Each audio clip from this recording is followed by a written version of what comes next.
Thanks for tuning in to Minds of Tomorrow. I'm your host, Luis Acevedo, and with me today I have James Tunney for the second time. He is a barrister. He's also an author. He's just written a new book called Human Entrance to Transhumanism, and he is also a prolific painter, and he'll be exhibiting his work at the Gallery Bird is the English translation for this Swedish gallery. I believe in October from the 9th through the 31st. So James, thanks for coming on the show. Thank you for having me back on the show, Luis. I enjoyed our conversation last time and looking forward to our conversation again. Thank you. Awesome. Of course. And likewise. And so to start off with, we're going to be talking about something totally different than what we talked about last time, which was technology and spirituality. Today, I want to focus more so on art. And so to begin, I would like to know, from what I understand, you were interested in art since your youth, essentially. And what was it that inspired you to become a painter?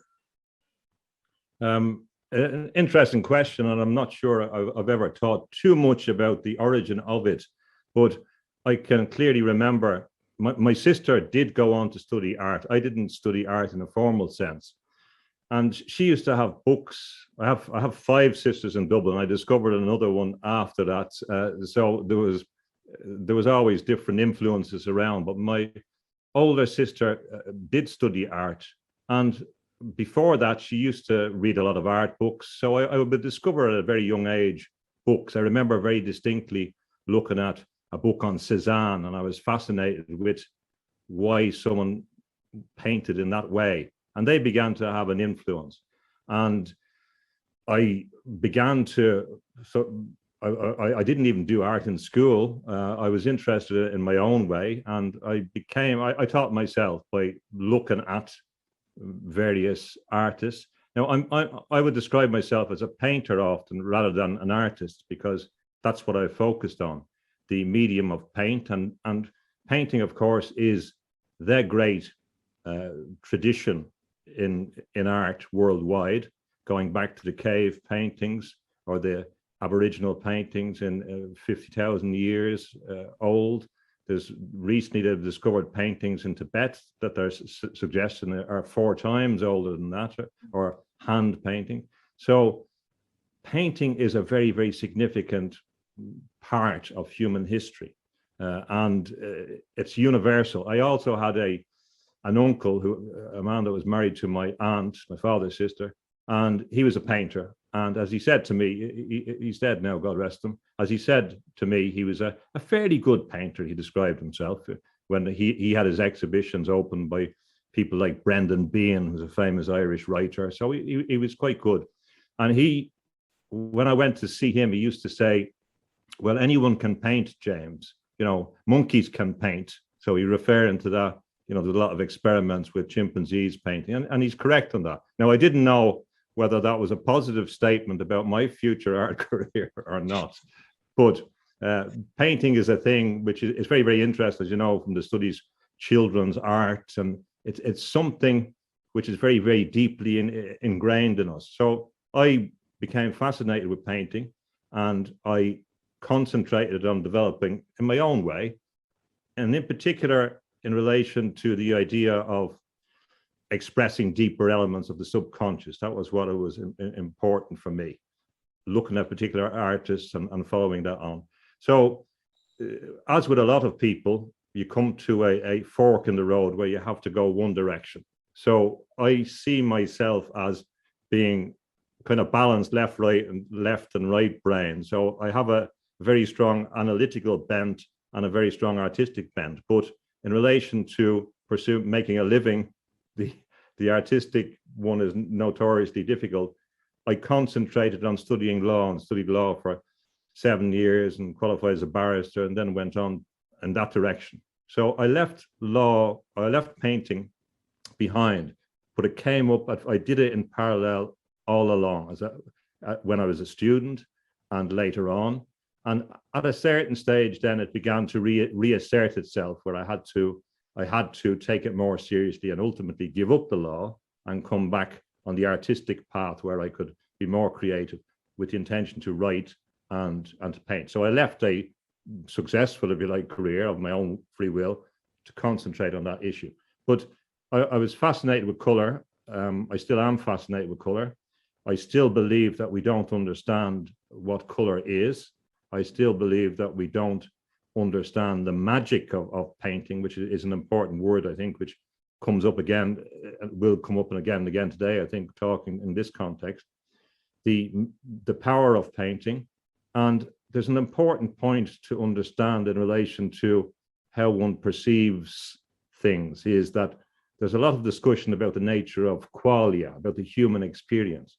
So these are things that are difficult for science to get at. And it was Wittgenstein talked about this, and Schrödinger talked about this as well.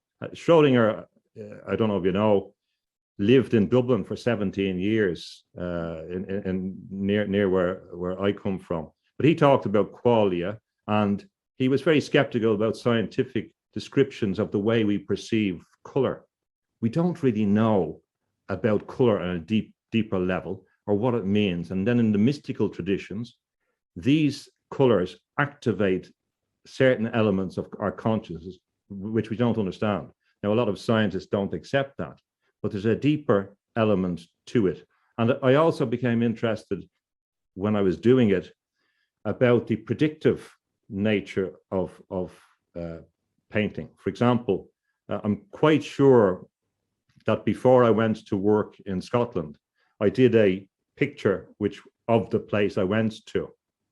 So I anticipated in some way where I was going to. And I mean, there's things that you could objectively say were peculiar to that place I went to. And that happened a few times. It happened with my mother's death, for example. So I began to understand that there's a very deep element. I see it sometimes now with my paintings, that what I paint manifests itself in my writings a few years after, or the unconscious can tell you something, foretell something that the cognitive mind is incapable of doing. And this is a thing that Jung studied. Sorry if I went on too long with that answer, but it was from that context and from a deep interest in color and in the personality of different artists and in their lives. And this is an important word as well for me. It's personality, that what you learn from the struggle or the journey of someone like Vincent van Gogh or Francis Bacon or Rembrandt or William Blake. These are, and I met, on the last point on this, I met the great painter Frank Auerbach. He's a figure that was friends with Francis Bacon. Francis Bacon painted him. He would have hung around with Lucian Freud. He's an amazing painter. We may come back to him. And he said, when I met him, that he was an explorer. They see them, although he was going to the cellar, the studio every day, he sees himself as an explorer. And that's a correct definition. In fact, I remember last point, I will let you in. I remember in school, there was a teacher said, I want you to write down now what you want to be in the future. Now, don't think of any constraints on this, just what would you like to be in the future? So I wrote down explorer. And so I can remember the teacher saying, oh, that's ridiculous, you know, after explorer. But that's what I wanted to be in a way. But it turns out to be an explorer of consciousness. And many painters see that that's what they're engaged in. The idea of the psychonaut, of the imaginal space. It's an inner zone of interiority that demands as much exploration as the external world. Right. And your artwork, your art style is what I would call an expressionist, or, you know, falls in that line of expressionism.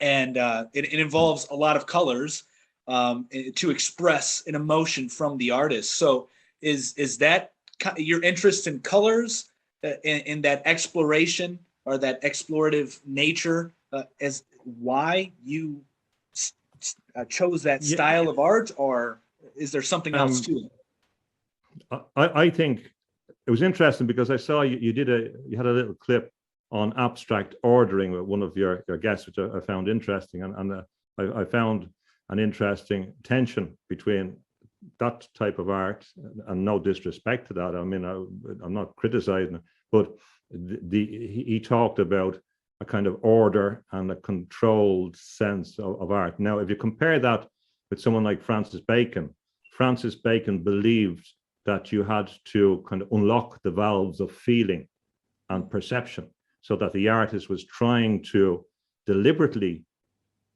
in a cathartic way, perhaps, provoke something. Now, I'm not saying about being provocative, but it's about trying to get into the zone, which might be the collective unconscious, it might be the unconscious, and color and form and archetype are the medium of that symbology. So we're talking about things which are archetypal, they're recurrent, they're there, we inherit them, they're to a certain extent, they're in all human minds and imagination. Sometimes we don't want to look at them.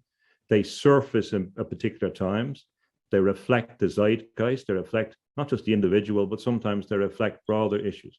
And I'm also very interested in the idea that that the artist can predict the future, that the artist is reflecting something back that indicates a direction. I'll give you a simple example. If you look at Francis Bacon, and one writer described this as a process of unconscious scanning. He used to have a lot of photographs, books. His studio was taken to Dublin after his death. He was born in Dublin, and they took the whole studio so you can go and see it, the studio in Dublin. And everything is thrown around the place.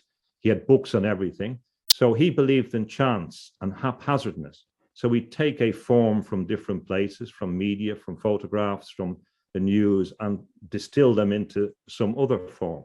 And he would use books like the book on human motion by Muybridge, where he's photographing people in movement. And from there, he would create other images. And I was struck when the UFC came along that the idea of two people in a cage, fighting, wrestling, whatever, the colors, you can almost see it if you look back at some of Francis Bacon's paintings. There was almost a prediction because he was taking different elements and putting them together. So that element ties in with a kind of the area of parapsychological study, the idea of that there are elements to the human. The human is far more complex. There are elements that are unexplored. There are elements that can't be understood by the rational mind. There are elements that can't be understood mathematically.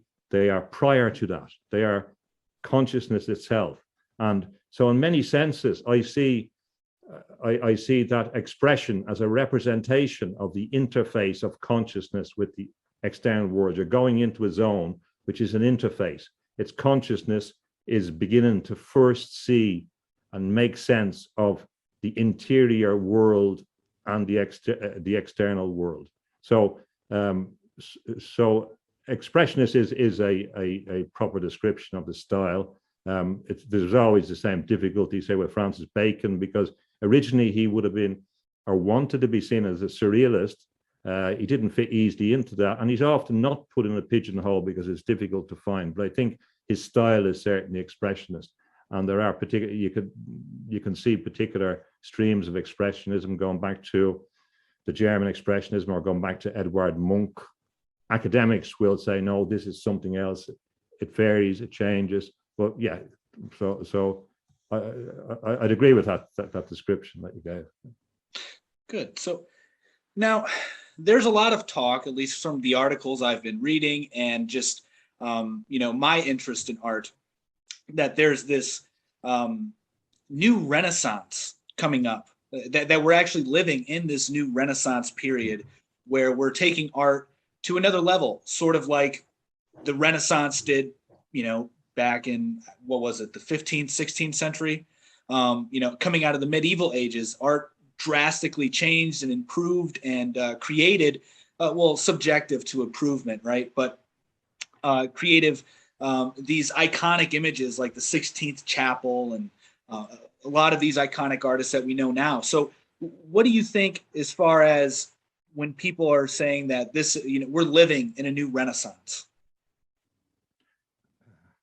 It's a very interesting question, and I'm torn in some senses. My answer would be we might be. If we are, I don't necessarily think it's a positive thing. Now, that's a strange answer. I want to explain to go a bit deeper in that answer. Of course, in one sense, as you correctly indicate, the Renaissance rebirth, and what was it a rebirth of? It was a rebirth of the Greek and Roman ideals. And in there's a split, and this is a very important split.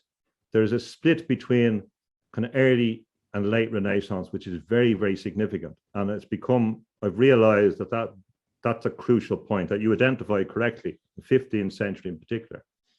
And there's a Russian philosopher called Berdyaev, which you've probably come across. And he was interested in the idea of personalism. And he was trying to understand how people had become so alienated in the 20th century, and where he was initially interested in the Bolsheviks, and then he saw what that meant in reality, and he saw collectivism, and he realized that something had gone drastically wrong in Western culture, and he realized that it would go wrong in the future as a result of that. So he could clearly see it in relation to communism, but he said the same thing was going to happen in the West, that the West had gone in a wrong direction. And he traced it back to Leonardo da Vinci. And Leonardo da Vinci was contemporaneous, I think, with Pico della Mirandola, who was often seen as one of the greatest founders of humanism, the idea that the human is the measure of all things. And there's a big distinction between the two. If you look at Mirandola, who wrote the Oration on the Dignity of Man and Humans, he came from a process where he was integrating the esoteric and the mystical. So he had Kabbalah as a big source of influence. He had the influence of Hermetic texts from Egypt. So it's a very holistic sense of the person, accepting their whole idea of the broader sense of spirituality. Whereas if you look at Da Vinci, for example, he didn't actually paint a lot. He only has a handful of paintings, but he had moved towards rationalism, towards the scientific mindset. And this is associated with the fact that Brunelleschi, who designed the great Duomo in Florence, his main contributions were mathematical. Perspective, for example, which is a fundamental aspect of the Renaissance, is about mathematics. It was a great contribution in a mathematical sense, how to map 3 dimensions onto 2 dimensions. And it was very formulaic. There's a book, for example, The Science of Art. And if you look at the history of the science of art, it's really scientific. It's not about expression. It's really a technical achievement. So there was a split there as well that some people believe was the start of this overemphasis of the rational mind, which leads to the 20th century and this pure focus on rationality. So if that's, and I think there's a lot to be said for that. So if the new Renaissance is a deepening of that scientific in art, of the rational, technical in art, and a movement away from the personal, I'm against it in that sense, if you see what I mean. Mm-hmm. So the idea, and a lot of the new Renaissance is associated with technology. And now, of course, technology can produce great art, and it will produce great art. And a brush and painted, they all involve technology. Caravaggio, all of those great painters, well, some of those great realist painters were using optical devices. It was optical devices they used, the camera oscura and various mirrors, that led to them being great artists. So it's naive in some sense to think that it was an individual there, great talent doing. They were very technically skilled technocrats. But the danger is that the human person is lost in the process, that it becomes what Bacon said was mere illustration, mere decoration, which is not about the human, which is about form and, in fact, the type of art that I don't particularly like, that doesn't appeal to me. I'm not saying there's anything wrong. It's not great art.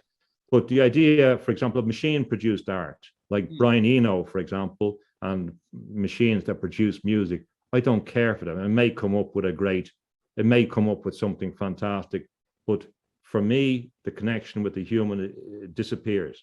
So yes, there's a great opportunity to move now from an elite system to a mass system. That's really the best description. So what we're doing is that the practice of art is becoming available to anyone with a computer. They don't have to learn how to mix paints. They don't have to go to art school, but yet they can produce great art. That's a great democratic thing. And in some senses, if you look at portrait painting, there is a renaissance, and that's going back to the person. So yes and no. Yes, as long as it's not an over-technically process, which creates barriers and distance between two people. But all these issues have two sides to it. And on a deeper sense, my concern is the movement away from the person. It could be argued the opposite way as well. That's interesting, because I was actually going to bring up generative art and your opinion on it. And so, because that's actually becoming, it's old, it's not that new. You know, I think it was back in the 1920s and 30s that it first originated, this, machine learning art. So you would say that would, in your opinion, go against what the nature of the Renaissance actually is? No, and it would go against one stream of it. It would favor Leonardo da Vinci's mechanistic kind of a scientific approach, but for me, it would go against a little bit more. Would go against the esoteric dimension to the Renaissance, and there's a distinction which I think is relevant between magic and mysticism. That was also an era of a lot of discussion about magic and mysticism. And there is a distinction for me. There are types of magic, for example, natural magic and divine light magic, as it was called, which is distinctive from certain types of or can be distinguished. And certain types of magic, traditionally the types associated with sorcery, are about control. So the what some people call black magic, they're usually associated with ideas of control, of ideas of instruments, of idea of power over people. So the same forces can go in a direction which is inconsistent with an idea of respecting individuals and their individual growth. There's a fundamental tension between things that look the same. So, for example, art images can be propagandistic. A huge amount of art is propaganda. It's propaganda for the machine from which it emerges. It's to sustain that. It's to sell that idea. It's to sell the system. It's to sell whatever they want to sell, whether it's the Nazi art or the Russian art or the things that artists are employed at now trying to get us to buy products. It's propagandistic. So there's no art which is pure, which is removed from reality, which is necessarily about truth and beauty in a Platonic way, in that sense, if that answers the question. Yes, it does. Thank you. And so with that, it calls into question, what does art actually represent to humanity, and what does it mean? Because with this generative art, even the photo, even with the camera, that changed the way we viewed art. In some of the articles I've read, when the camera first came out, it was controversial because it was a machine. It wasn't somebody actually creating a portrait with their hands. It was the easy way out, so to speak. But then it eventually found its place in the art world. So so with this generative art and digital art and virtual reality, there's a bunch of different avenues we can go down, but it calls into question, I think, what does art actually mean to humanity? Yeah, it's an interesting question. I tend to argue that there are different motivations for art. The primary motivation, or one of the primary modern motivations for art, is propaganda. and propaganda in the sense that Chomsky talks about. For example, a lot of art in magazines, it would be regarded as art in some sense, or could be, is serving the commercial enterprise. A lot of film art or that context is a commercial entity, often selling something else. They're often subsidiary to the whole model, whether it be the capitalist system or whatever. Or we could think of, you could see that in relation to Riefenstahl and filming the Nazi rallies, for example. Don't say it's not art, but it's serving other purposes. And associated with that is the link between art and industry. So I'm not naive about this. As I said, the Renaissance was based on patronage of rich people, mercantile class, the church, and it was based on technique and technology. And even if you look at French Impressionism, if you look at Vincent van Gogh, the reason why there was an upsurge in oil painting in the late 1800s, which gave us the Impressionists and Post-Impressionists, one of the reasons was the production of tubes of oil paint. So when they became available, that meant that you didn't have to set up a studio and go out and buy and grind all the paint. You could take the tubes of paint, which hadn't been available before. They were more convenient, and you could paint directly from the tube, as Van Gogh did. So that led to a benefit in a way. So I'm not contradicting myself in that. I'm aware of the inherent tension in that. But what happens if you look at people like Jacques Ellul, who wrote the Technocratic or the Technological Society, his argument was that technique and technology always begin to displace the organic from any system. So they keep pushing out the organic, whether you're producing bread or whatever, they will find substitutes for the living substance. And the same thing happens in relation to human inputs. They move and push including the artist out in the end, so that the machine does it. And in that sense, we will be getting the language of the machine. So when we begin to sit back and worship, admire, respect the machine art, we're respecting something else. And this is part also, arguably, of the creation of the new God of machine intelligence that we will be worshiping.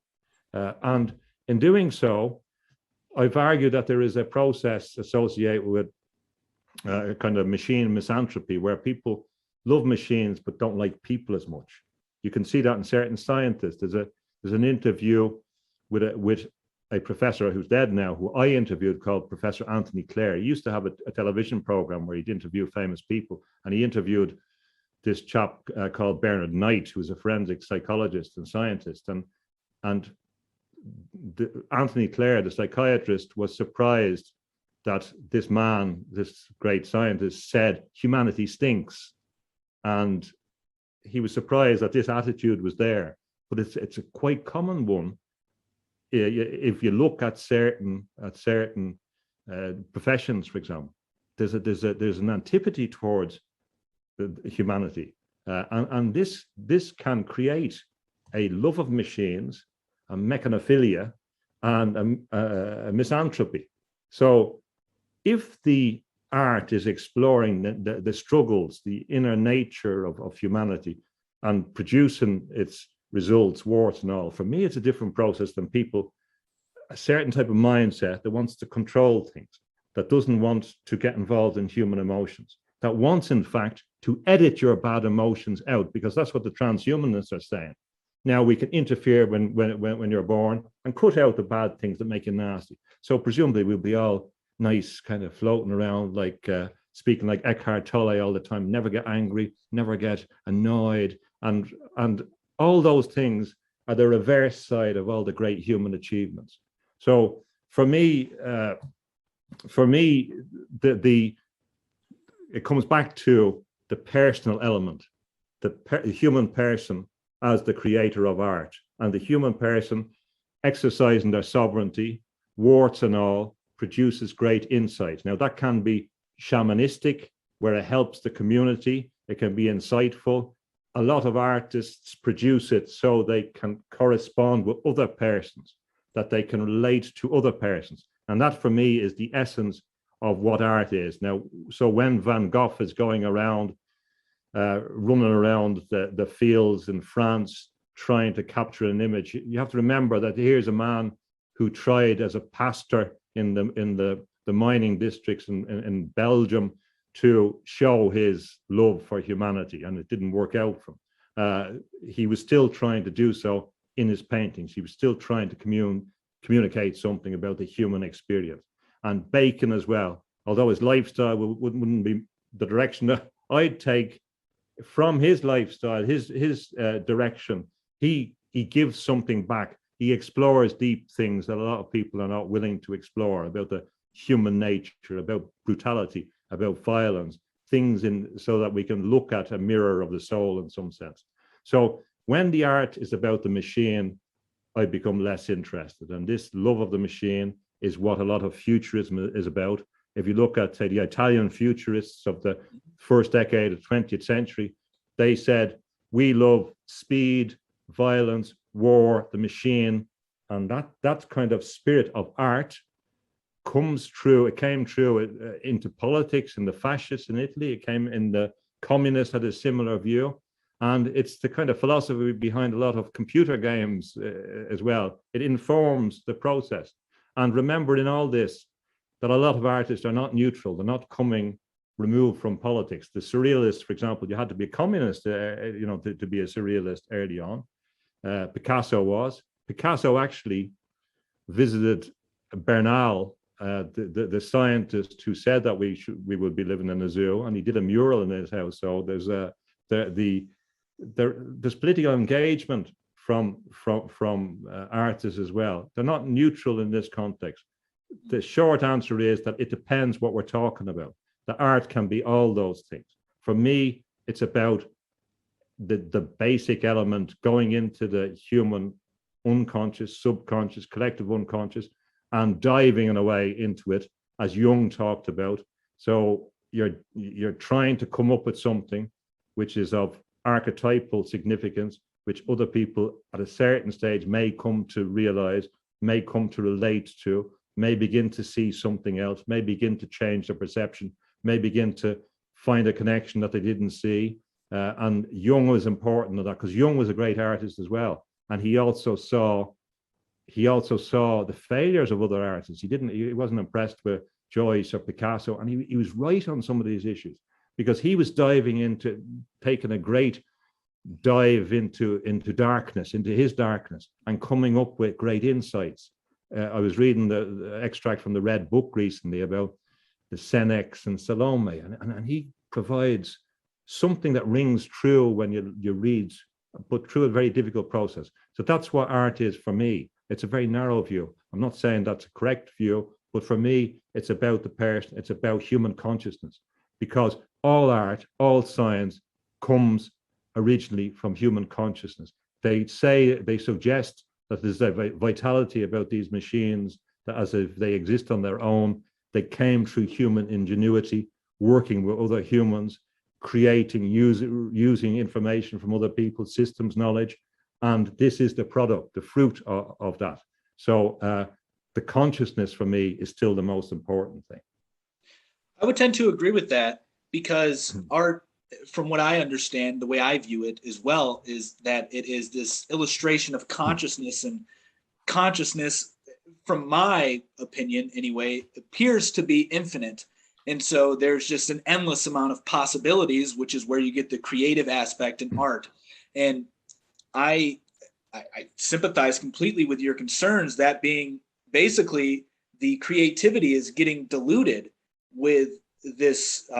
Basically, we're just delegating our creativity to the machines, which I remember you talking in an interview, I think it was on New Thinking Aloud, where you quoted or said something that Francis Bacon did with his artwork, and that was take chances.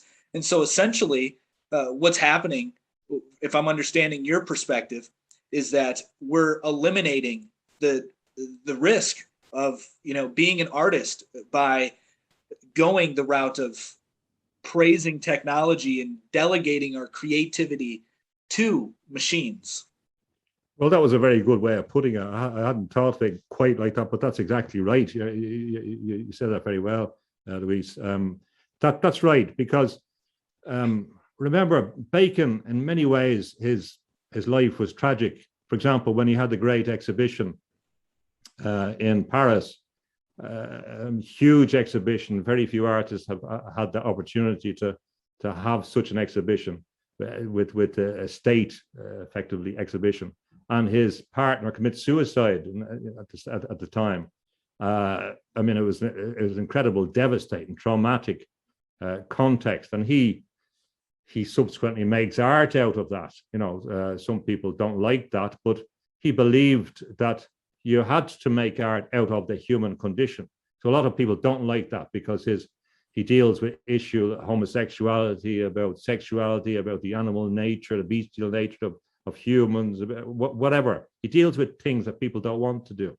So there is the mindset that I see that can be slightly dangerous in some of this context, or if it's imbalanced. I don't want to be. I'm not saying bad thing, or I don't want to say negative things about people in that sense. I don't mean it. I'm talking about mindset. We can see it in William Blake was the first one to realize this, and he talked about. He had his own mythology where he had Urizen and Los, and Urizen refers to your reason, and he was referring to ratiocination. He saw that Locke and others had focused on this idea that human mind was purely about calculation, about ratiocination. So Blake fought against this. He believed, as I do believe as well, that the cognitive mind can only capture so much. You can only measure so much. You can only quantify so much. And that it was a huge mistake to emphasize that element as well. Again, it's a left brain, right brain issue that has been explored by various psychiatrists in the last couple of decades as well. And the master and his emissary, I think, is an example of that. But this idea that you could circumscribe everything, and in particular the human imagination. So when you're talking about Blake, you're talking about an individual who saw angels singing in the trees from the time he was 10. You're talking about someone who was innovative in relation to etching and printing, and said, for example, that a particular innovation was got from his brother who had died, who told him how to do it. It's quite an amazing story. Who told him how to innovate in this particular context. But he, from his mystical view of the world, his imagination, he believed that science was the tree of death, that this mindset would destroy us, that the human imagination was, he identified it with the concept of Jesus. Now that has been taken by other people, like Goddard identifies it with God, but we can see it in other theorists that there's two elements, if you like, in people. There's one, the persona dealing with the outside world, and there's the second element. Now, in the mystical tradition, perennial philosophy, that's the Atman Brahman, the idea that individually we have divine consciousness. So if we have divine consciousness, which I believe in, that we have access to the greatest consciousness in the universe, the greatest consciousness that ever existed, why we would give that up or begin to compare it unfavorably to some trick we can do with a computational device that is merely a reflection of some aspect of that is beyond me. And sometimes I believe that fascination, the fetishistic fascination with machines, with technology, with devices, is a result of a failure to engage in the totality of the imaginal world internally. That lack, a failure to engage in interiority. And there's also a kind of obsessive mindset that can crave order, that doesn't like disorder, that craves predictability. And not only do they crave predictability, they will enforce it on you. They will begin to make sure that you don't become unpredictable. And that's where the danger comes from. So there's an extrapolation. And you can see in the high-tech context, excuse me, if I'm very successful because I can do something with computers. I can manage this information. I understand the mathematical things, and I can achieve some purpose. And that's then commercially successful.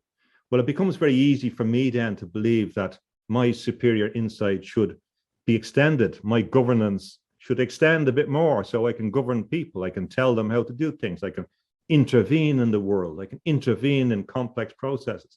And this is a mentality that I think goes against that. So when Bacon is going into those deeper elements, yes, he's engaging in more risky. Right. And there's another way, I would say, to balance, as you were saying, the right and left hemisphere, of the brains, as opposed to going, in as we're saying here in this context, potentially diluting the creativity of humanity by delegating our, creativity to machines. One could also incorporate writing in their artwork as something you've done. One particular piece that sticks out to me is the enthusiasm piece that you created, that, if I am correct, has just a bunch of anagrams descending down into enthusiasm at the bottom, and then there's a couple other words on the side. But that would also be another way, if I'm not mistaken, to integrate both sides of the brain on a creative level. Interesting perspective on that. I hadn't actually quite thought about it, and that's correct. I found that there's a lot of people who don't really understand the tradition or language of paint. So if I'm doing a painting of a particular style, there's often references to other artists in the way you approach it. There's often shorthand. There's often internal references to the tradition, and the tradition is important in many senses. But sometimes people find it easier to relate to words. And sometimes as well, when we take a word, we say enthusiasm, we're talking about the word means being filled with God, basically. And it's a deeper concept. It was usually a negative concept. And then I remember being at an exhibition, and the word was in my head, and I was beginning to think of all the anagrams. And the concept is very, very significant because of an aspect of the evolution of language is we begin to ignore its roots. And if you look at the roots of words and the etymology, they bring you to different places. So another thing about paintings is that they're hypnotic. They can begin to work on you. Words are hypnotic. So what they do is they can begin to open up a part of your unconsciousness that they can begin to speak to. Sometimes a word will do that for people because they don't relate to a body of painting. Sometimes a mixture of words will do so. I know you're very interested in the idea of eternal recurrence. I've noticed you're interested in that. And if you look at Finnegan's Wake was about eternal recurrence. It was about the monomyth. It was important for Joseph Campbell, important for Terence McKenna. But Joyce explored the idea that kind of everything is the same. He was referring back to Vico. Everything returns. Everything is a different manifestation of the same thing. And he uses an awful lot of puns and plays on words, and it's important because there are psychic connotations to words. There are different ways. For example, the book you mentioned at the start, Human Entrance, my latest book, Human Entrance to Transhumanism. Of course, transhumanism has the word or this phonetic trans in it, which I'm drawing attention to. And the word entrance is also the word entrance. So you begin to become aware that what we think we see sometimes is deeper, that these things can play on our subconscious, that even in language that we believe is kind of fixed, there's other dimensions to it. And it's interesting as well, rhyme and how powerful rhyme is. I have another one, One Flew East, One Flew West, again, going back to the original nursery rhyme, one flew east, one flew west, one flew over the cuckoo's nest. So again, the reference to things that operate on a deep level. Nursery rhymes are very, very powerful. So words can activate, that can operate on the subconscious. It can act to jar something, to set something off. And when you begin to open up to those things, you become aware of how they might play on us, how people use words, how advertisers use words, how propagandists use words, how they invent concepts. So you become a bit more sensitive, aware of when new words come in. And I notice this in relation to propaganda, because at this stage I have decided, I've made it quite clear that I believe that we're living in the Scientocracy. We have moved into the Scientocracy. And the preparation for that has been going on for a while. And the way ideas are sold to us, the way we are programmed, the coordination, the conceptual element. You can begin to be, if you look at words, look at images, look at how they're used, you do become a bit more aware of what is happening. If you're unconscious to that, you will take it. They will play on your emotions. They will play on your fears. They're very, very good at that. So one has to, in a very, very complex environment, a very rich environment with information inflation and audio-visual inflation, the society of the spectacle, as was anticipated by often by Marxists. Sometimes, I'm not a Marxist, but sometimes the Marxist critiques were correct in relation to understanding or explaining what was going to happen. The idea of the fetishism of the object, the idea of the society of the spectacle, they anticipated very much where it was going, and they were correct. And as well as that, I think some of the people that criticize some of what they call the cultural Marxists don't actually read what some of them say. Some of these cultural Marxists are more critical of the Western model than, are more useful in a critique than people realize. So I mean, there's again a lot of complexity there. But yes, as well as that, we're talking about the two hemispheres. Of course, there are a lot of shamanistic techniques are about making the two hemispheres work together, and a lot of drumming is about getting them to work together. A lot of that synchronization of the hemispheres is about that, and that does work. That does work to change the mood, to change the perception, to operate in a different state. And last point on that, it's very, very interesting. If you read Donald Hoffman, who's written about the theory of conscious agency, and his theory is that everything is going to be regarded as conscious. We're going to be regarded as conscious agents in the future. It's going to be, my belief is this will be used in the future. So you have a robot and a human, and they will both be conscious agents. And in many senses, the robot might have more rights, more value than the human, because it depends on how you measure them. Now, they won't be the same for me, but his book, where he explains his theory, is based on the study of people who split the human brain, who split the corpus callosum or whatever it is in the center, in order to cure people with epilepsy. So, and when they do so, they kind of find two different people, and then they start off, well, this means such and such, but they have broken down the whole thing. It's a kind of false premise. This is the technique of science. Let's break it down. And once we break it down, we can bring it into a different agenda, a different narrative. But the reality is, another important point about the human is we are these holistic beings. We need to function as holistic beings. And that philosophy was important, in particular in German nature philosophy, the idea in Goethe, the idea of looking at the whole organism. And in particular theorists like Kurt Goldstein, who worked with trauma veterans of World War I and realized that they had a great difficulty. The veterans, for example, might end up staring at a wall and they couldn't do anything else.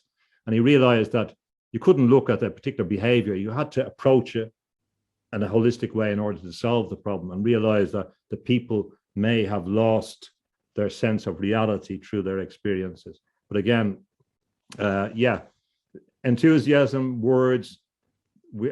A lot of what painting is about in some way is magic. And if you think about magic, sigils, concentration. This is another idea that Bacon talks about. A painting is a concentration that operates on someone's nervous system. We see a painting and we believe that it doesn't operate. It operates on our nervous system, as he said. It goes into us, and we're letting these images go into us. And in a magical sense, a sigil, like Austin Osman Spare was a magician who was a painter, and he wrote books about sigils, is a concentration of either a word or an image that has power. This is what magicians do. In many senses, the creation of images and art is a magical process, which is why shamans were interested in using images as part of the process. Right. And just to circle back to what you were talking about, Hoffman's theory of us being conscious agents, to tie that into like what we were talking about with like digital art, or not digital art, but more specifically generative art, I started thinking of, because his theory is along the lines of panpsychism, if I'm not mistaken, where everything, is consciousness imbues everything essentially. And I've always wondered, I've always had my suspicions with that theory, simply because if we believe that, well, then, as you said, the robots would then be deemed consciousness. And then my laptop, my camera, it would all have consciousness inside of it. And then it just makes life more confusing that way. I think it makes it a little more incoherent in my view. But anyway, to go back into what you were saying about art being sort of hypnotic and captivating people, what are your thoughts on how art is going into virtual reality? So it's actually really an immersive experience. It's taking people into this other world. So what are some of your thoughts on that? I think Hoffman's theories, to finish off on that point, are the basis of kind of transhumanism, posthumanism, and the Scientocracy in the future. And humans will lose out, and they will. It's not pro-human. And he interestingly says that he believes consciousness is fundamental, but he doesn't believe that human consciousness is fundamental. There was one sentence in that book which was the key to me, and I understood where he's coming from, and I'm against him for that. As a result of that, I oppose what he's doing on that. I don't dispute that it will be. It's funny because he said the humans live in illusion is important for artists. He says that the senses create an illusion. We can't see reality, which is, I understand the argument, but he believes therefore that mathematics are the solution. But mathematics are illusory as well. They're only symbols. So the idea that there's some superior knowledge in mathematics is a false idea. And now this was actually made out, if you remember the children's book, The Phantom Toll Booth. Now, I never read this book. It came out in 1962, but I got it for one of my daughters. And up at the summer cabin, I heard one of them reading it for the other ones, and I got fascinated because you had a figure called a mathematician in Digitopolis, and they're very good at mathematics and numbers, but they're missing out on rhyme and reason, and you needed both. It's a brilliant kind of anticipation, but I went off track. What was the question you asked me to get back on the? Yeah, so virtual reality. And virtual reality. Sorry, I apologize. I was just. It's all right. So virtual reality, I would refer back to Terence McKenna and his essay about psychedelics in the information age, I think 1999. So he was very into virtual reality, and he saw virtual reality as a prosthetic device, and we were entering into a new digital world. So we saw it in terms of psychedelics. This would be something that would help us. Now, I understand the argument. I'm against a lot of I've come to not like a lot of what Terence McKenna was, or where the direction was going.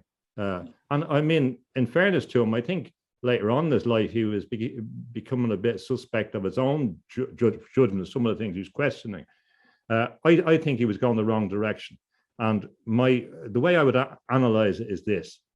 that we have the biosphere and the ethnosphere, the natural world, if you like, and we have the technosphere, or Kevin Kelly calls it the technium, which is the sum of all inventions, or also James Lovelock has written about the Nova scene, the age of superintelligence. So we have this area, which is probably a kind of manifestation of the Frankenstein that Mary Shelley was talking about. We have this idea of intelligence, superintelligence, or John Lilly talked about the solid state entity, the idea that there was this active, or going to be an active, live, mechanical intelligence. And there's a lot of scientists believe and kind of want this now, that this is going to happen. There was a lot of writing at the time of Darwin's theory of evolution. Samuel Butler wrote a famous essay about Darwin and the machines. George Eliot, a woman, wrote about how machines were going to take over. So this idea is not new. And it seems that many scientists want this to happen. They believe that this ratiocination that Blake was talking about, you see that cybernetics, one of the big clubs in the United Kingdom was the Ratio Club.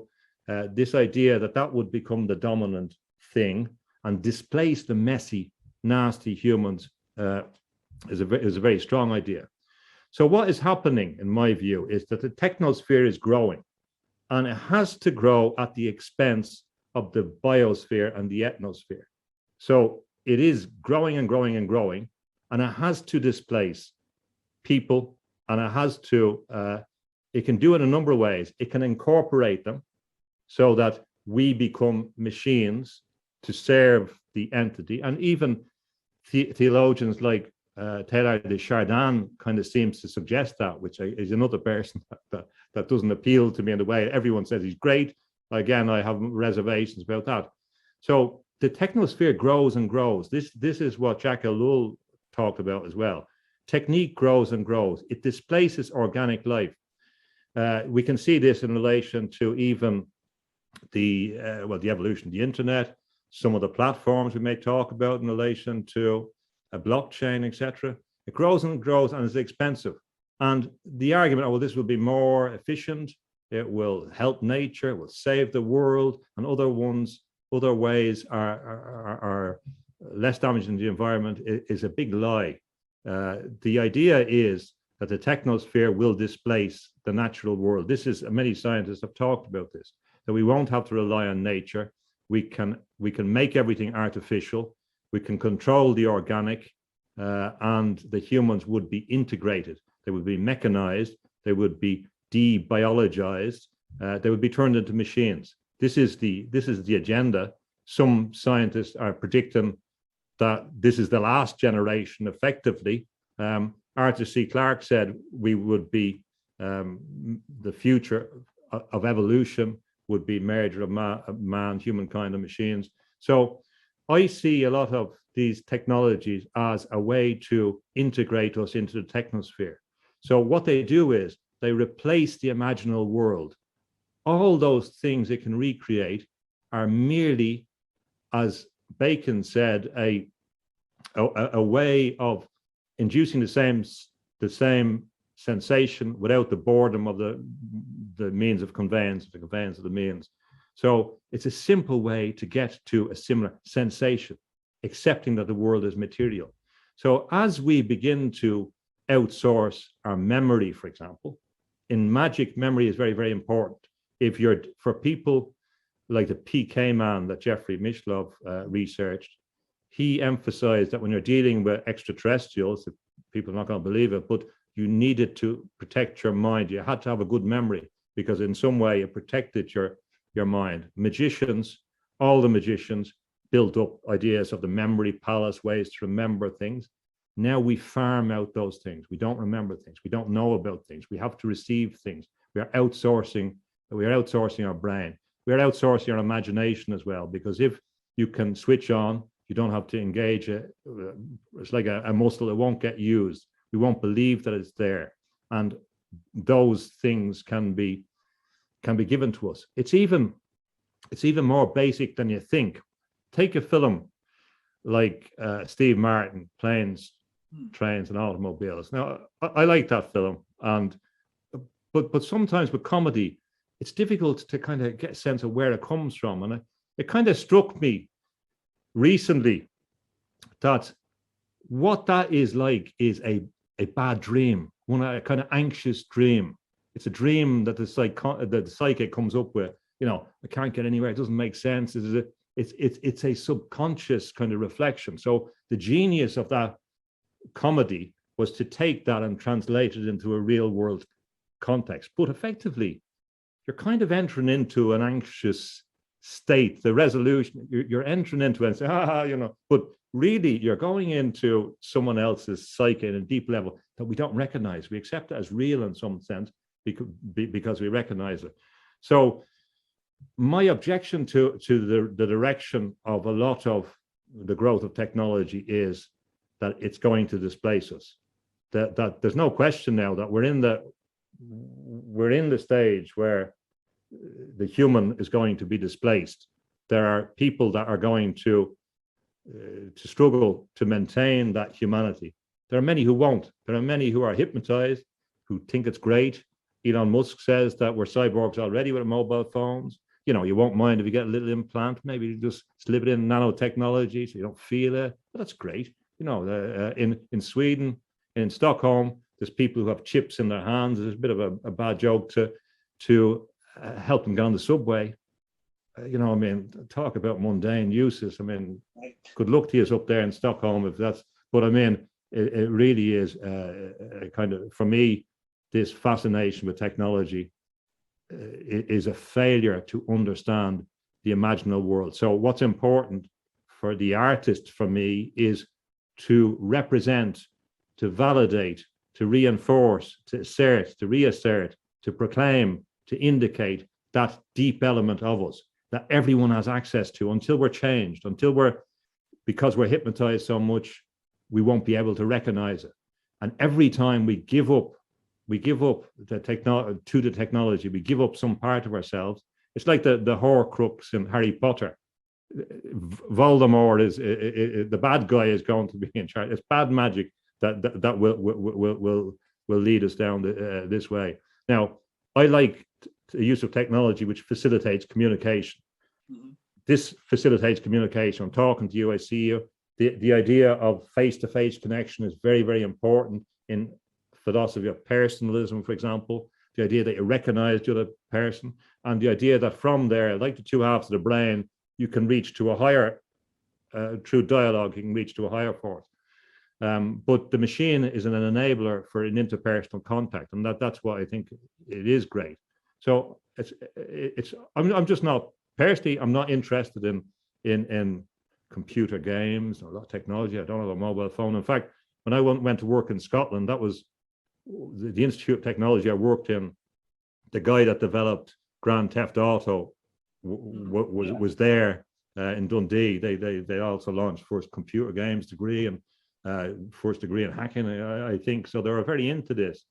Now, on this, to finish off on this point, I wrote a paper early on about the use of computer games to teach law, and people kind of laughed at it. And in fact, they got angry at it something. I don't know why, but it was self-evident to me that this technology was ideal for teaching, to facilitate teaching, to engage in scenarios students could have access, not to replace the teacher, but to facilitate.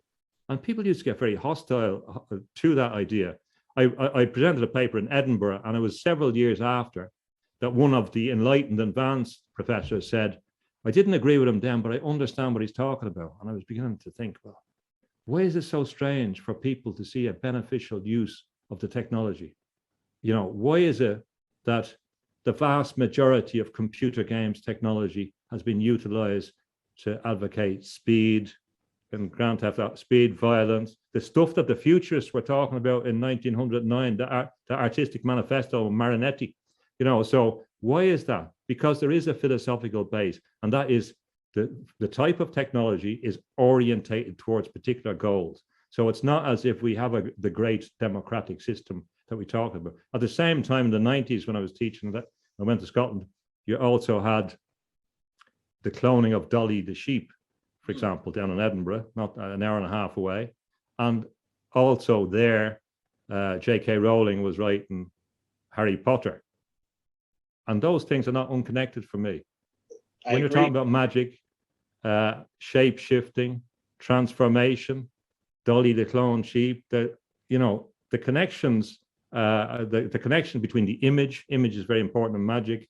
The connections between the imagination, they go together, the imaginal world, they're a lot closer. So we cannot, one of the arguments I make is we cannot just look at the micro. We have to look at the macro. We have to look at the whole context. If you want to understand any phenomenon, any new phenomenon, you have to look at the whole range of forces that are interacting, and we don't understand them. And for me, the thrust of most of these are to imprison, they're not to liberate.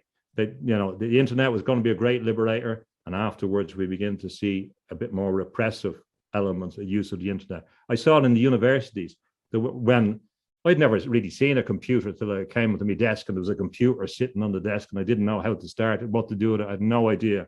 And my good friend from Africa, who was an expert and helped me over the years with that.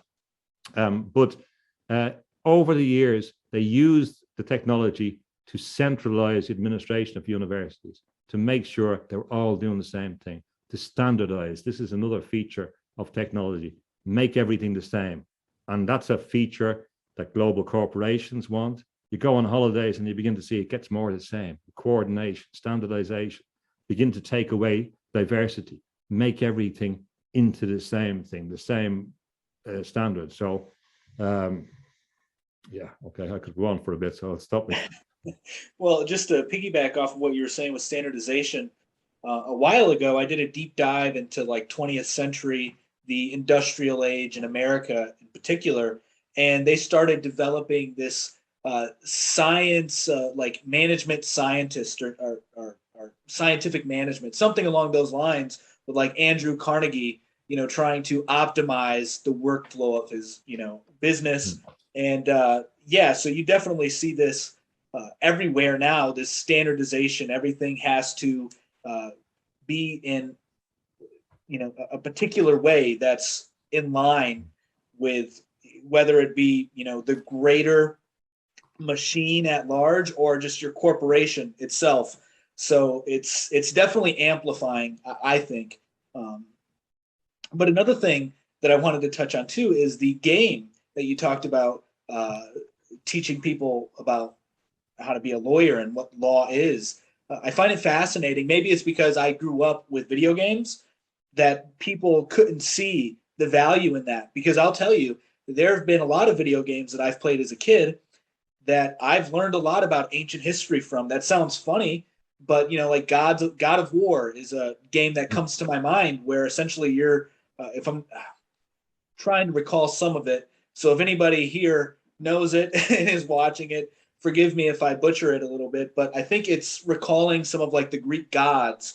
And essentially you're playing this demigod and you fight the titans, the gods, you learn the backstories of them.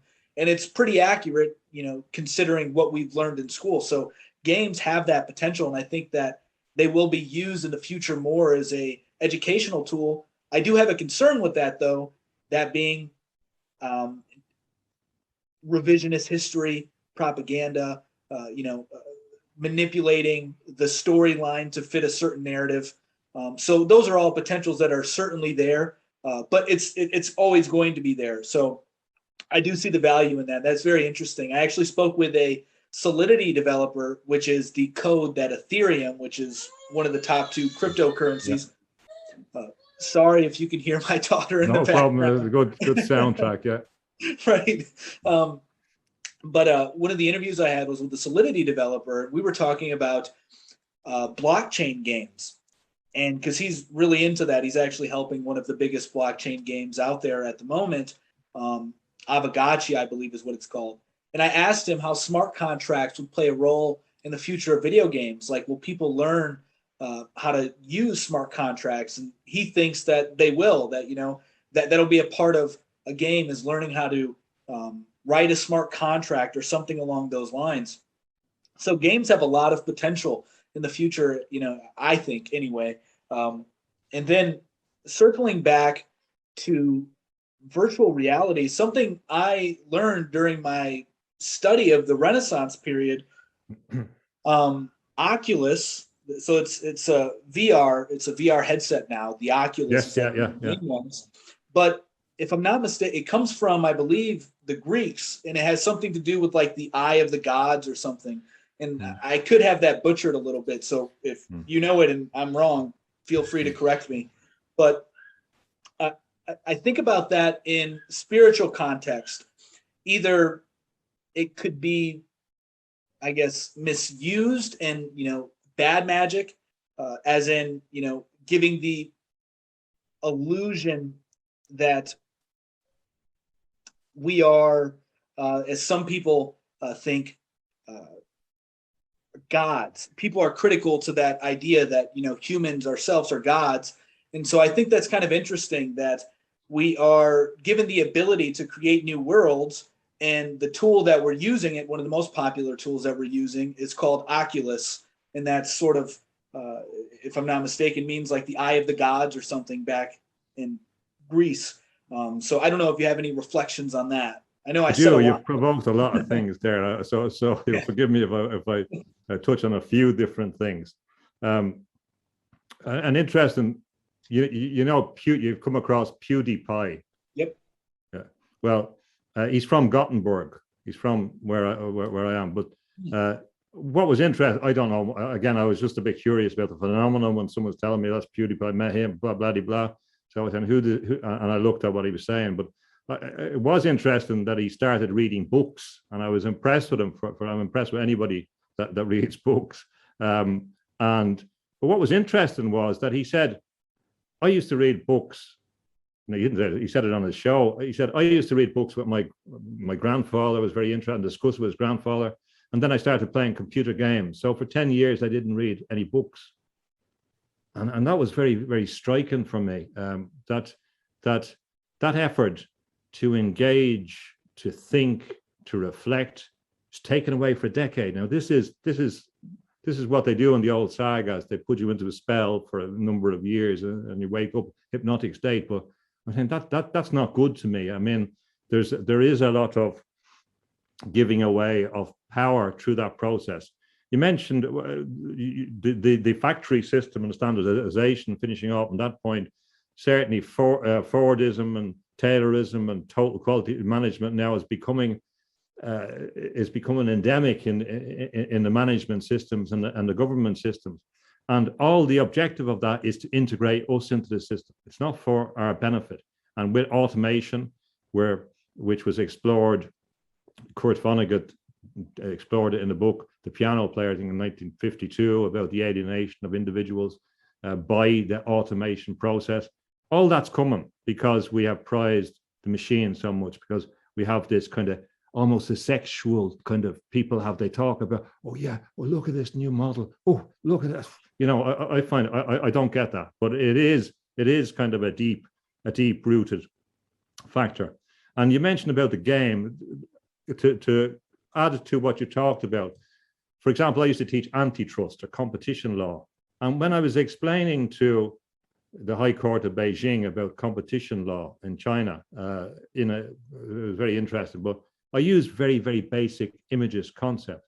And I could have written the script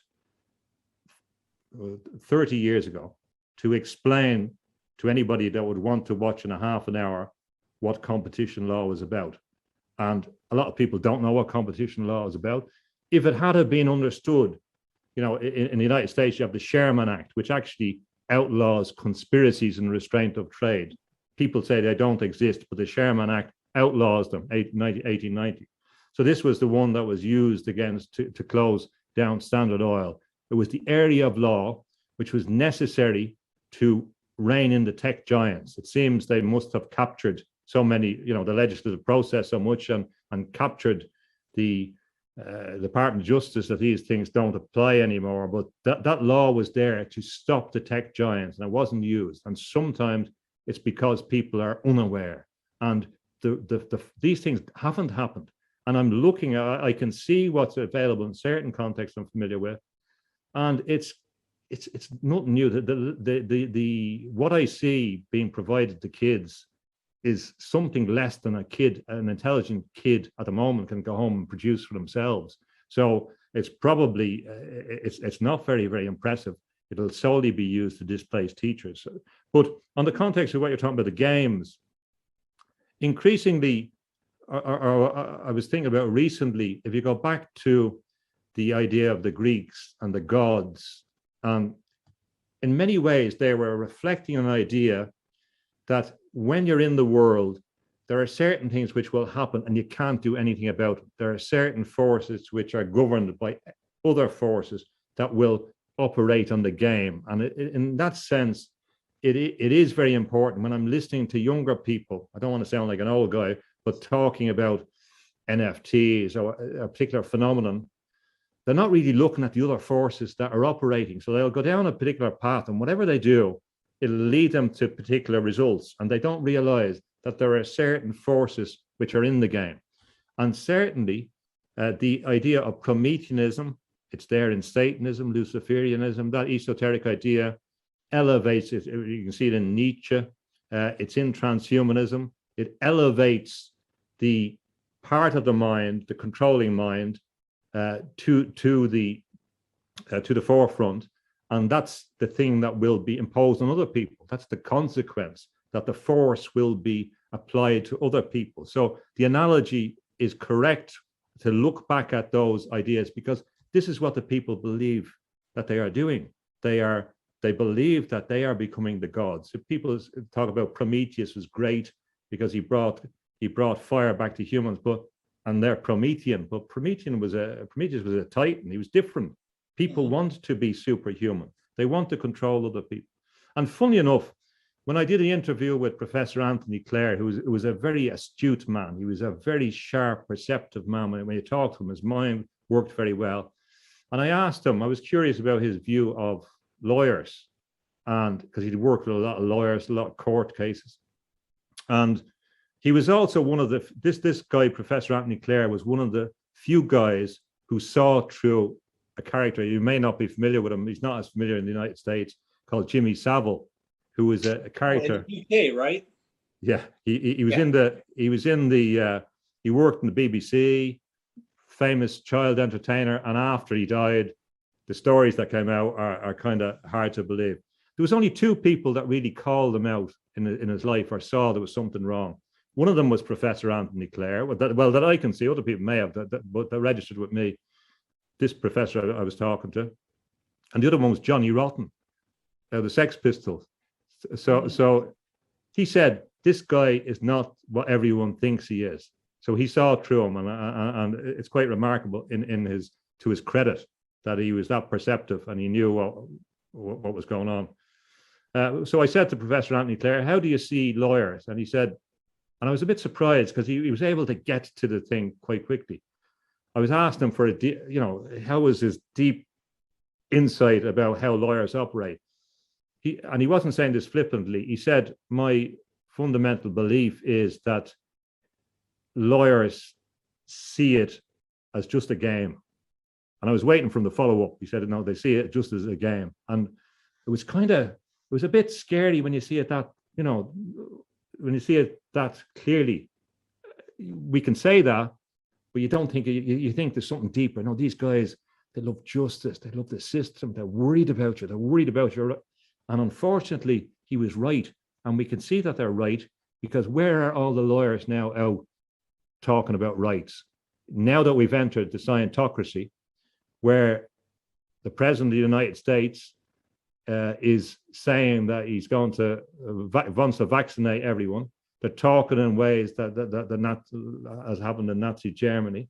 And even on the other side, remember that Trump said that he was going to get the army to administer the vaccine. Operation So both of them said it. It was going to happen anyway. So this was a part of the agenda. But in that context, we don't see any of the lawyers. It's a big game, and a lot of people, we're movers. Sometimes we can win on the game. We say, oh, happy days. I've made a lot of money on this game, but we're going to lose in the long run. There's a lot of people again, focus on the material thing, they will gain in the short run. They may gain fantastic wealth, but as we know from all the spiritual teachers, what good is it to gain the world if you lose your soul?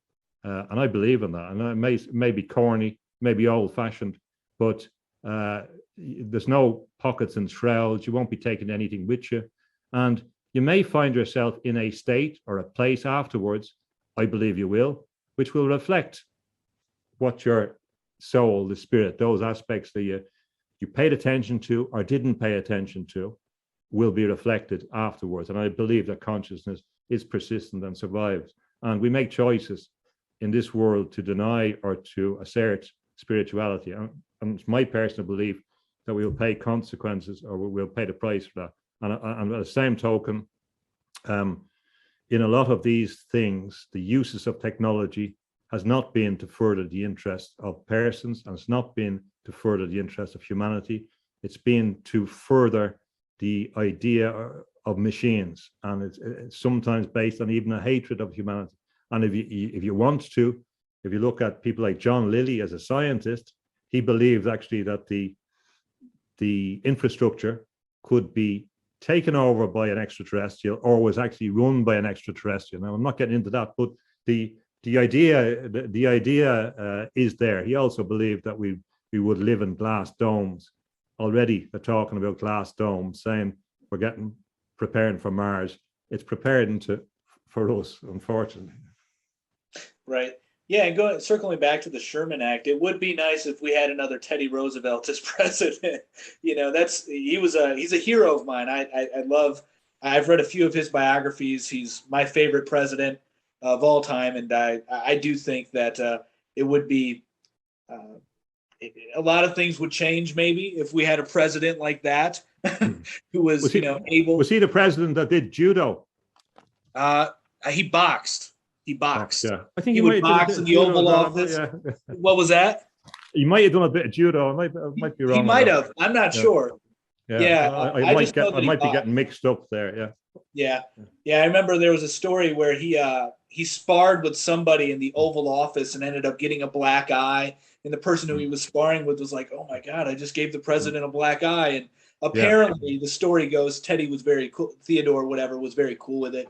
But I guess some of his other staff was a little upset because it wasn't going to be good for publicity with the president with a black eye. But anyway, so from what I was gathering from what you were saying, you were tying in the games and the NFTs together and basically talking about how, as has been sort of the theme of this, the concern with the direction art can go if we simply, outsource it to technology. So what are your thoughts exactly, or more precisely, on NFTs as a whole for artists? Because it is a way for, as we were talking about off the show before we recorded, to allow artists to have a voice. It sort of lowers the barrier of entry because anybody can open up, let's say, an OpenSea account or a Rarible account and, showcase their art, showcase their work, and potentially make money from it, which is also another good benefit of the blockchain technology itself, is because a lot of artists, like I think Van Gogh is one, who went pretty much unrecognized or throughout his lifetime, and then when he died years later, he became very popular and his artwork became worth a lot of money. And there's also artists who are selling during their lifetime, but their art doesn't become extremely valuable until their death. But the blockchain technology and NFTs sort of resolves that problem, because you have proof of where this artwork started on the internet, considering servers don't go down, hacks, manipulations or things like that take place with the data, which is very hard to do. I don't even know if it's possible.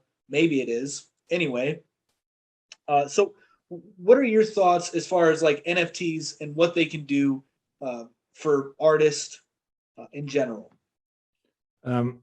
on the point about artists and death and that, I get a bit worried sometimes that my wife might think it's a good career move for me to kick the bucket. So it certainly might improve the prices of the art. There's a positive side and a negative side for me.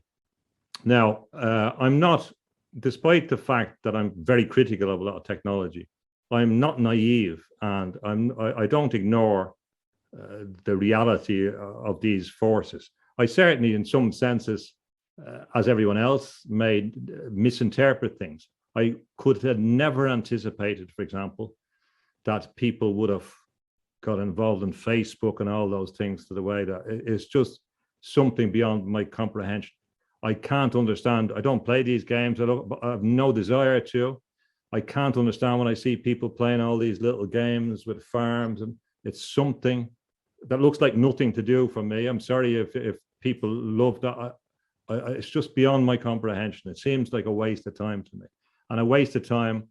I'm not trying to be pompous about that, but I mean, I really think that there's a lot of things need to be done if you're exploring yourself, if you're exploring the world, the meaning. There's a lot of stuff to learn. It's a big job. There's a lot of things to do. There's a lot of techniques to do. There's a lot of spiritual technique, whatever. So I understand we all pass time. I waste my time. I watch rubbish too. You know, I mean, say, well, and God knows what we learn from. But so a while ago, and a number of people strangely asked me for my views on technology, although they know that I'm not big into technology, but they have some respect for the fact that I understand the phenomena of technology. And sometimes you can be more objective if you're not invested literally in the thing. So in relation to, we'll come back to cryptocurrency if we can in a minute. I'd like to come back to that. But in relation to NFTs, a number of people have, as I became aware of NFTs, a number of people who have bought my art suggested that it would be good for my art. And not only do I pay attention to my customers, because I believe they have great taste, but some of these people are very accomplished people, as it happens, and they're very, very successful in, whether in Silicon Valley or in Wall Street or whatever. So you have to pay attention to what they say.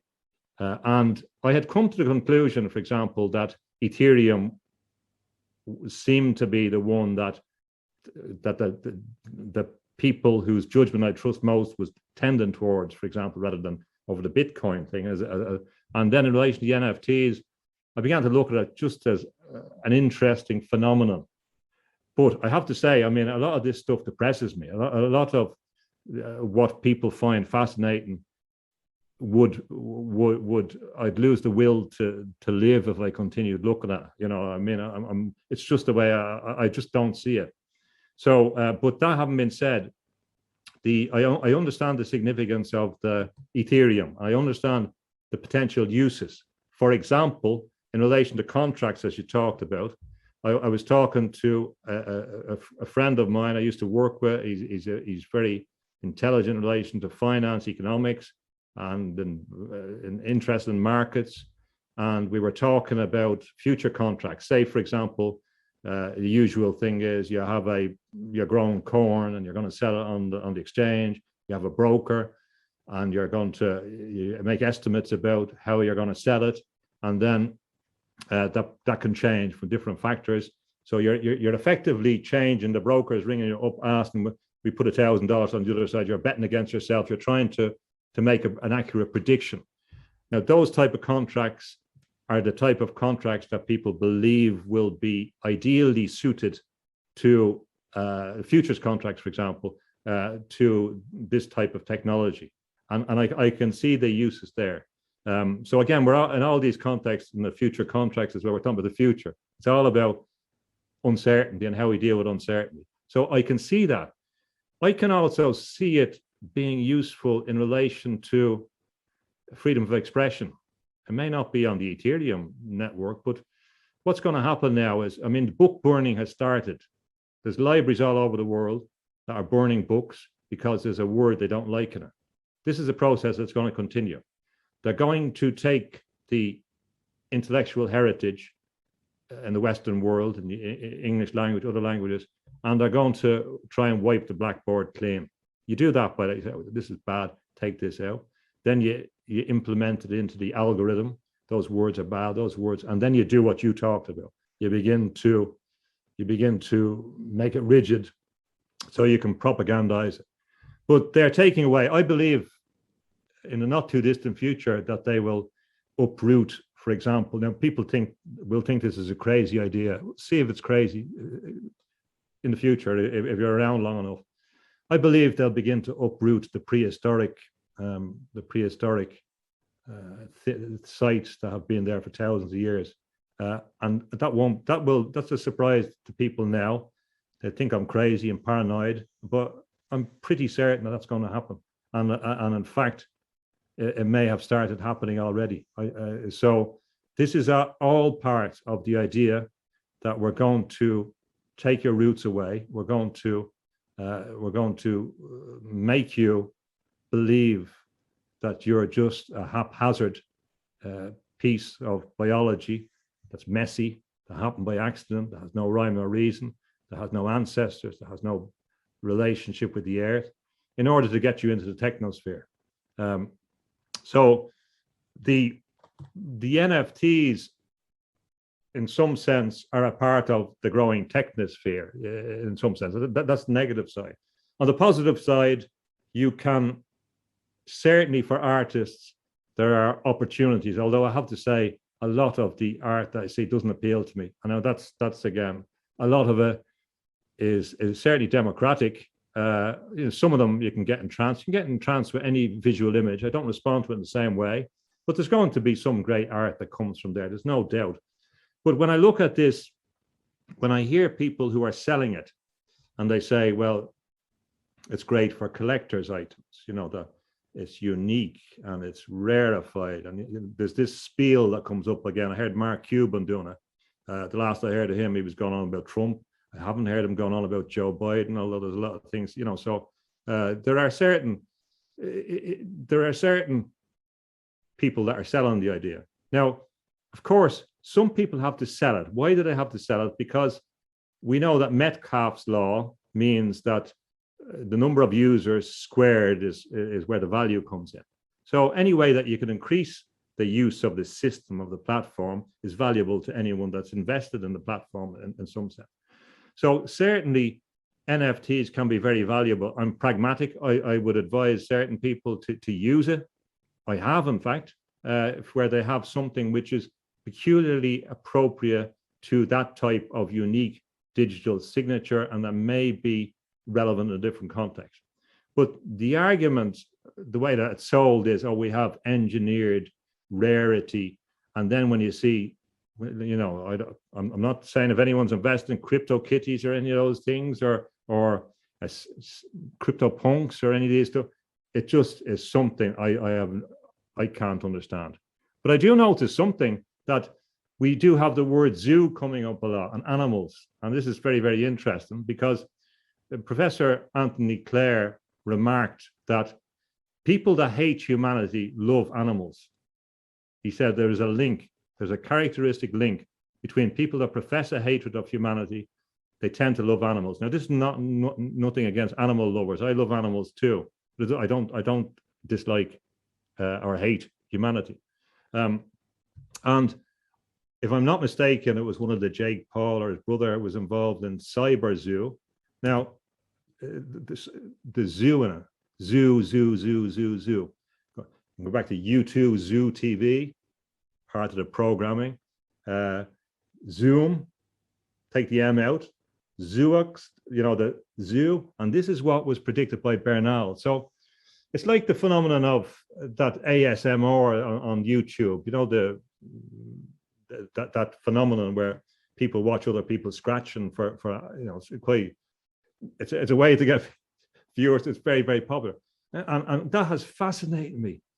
I understand a lot of people find it very relaxing and whatever. I'm not criticizing anyone for any of that, but it's fascinating. And I was trying to figure it out, but where does this fit in? And what the thing that I believe it fits in, and where it fits in, is prisoners in a prison that can't communicate with each other, who are scratching on the pipe, that they're so isolated and atomized that they have to find some mechanical way, as a cipher, as a representative communication. And that's kind of really what it is, that there's a dreadful loss of intimacy in the modern world because we've been sold this machine thing. They're increasing this division between people. They're making people not like other people. Hate, that person is dangerous. Stay away from them. Don't embrace them. Don't mix with them. And this is breaking people down. But as well as that, this pseudo intimacy, somebody you don't know that, and I understand the need for it. I understand the need to communicate with other human beings. I'm not saying that's wrong. I've learned a lot of the internet. I've listened to a lot of great interviews that have changed me, that have influenced me. So it's not about that. But there is a deep loss of intimacy in all of this. And for me, in relation to painting, Bacon said that looking at a painting, you want to get the sense that an artist moved over it in the same way, like a snail leaving a trail behind. So for me, a painting is a sigil. It's a connection with a particular piece of space that the artist concentrate on. And when I collect other paintings as well, because I like them.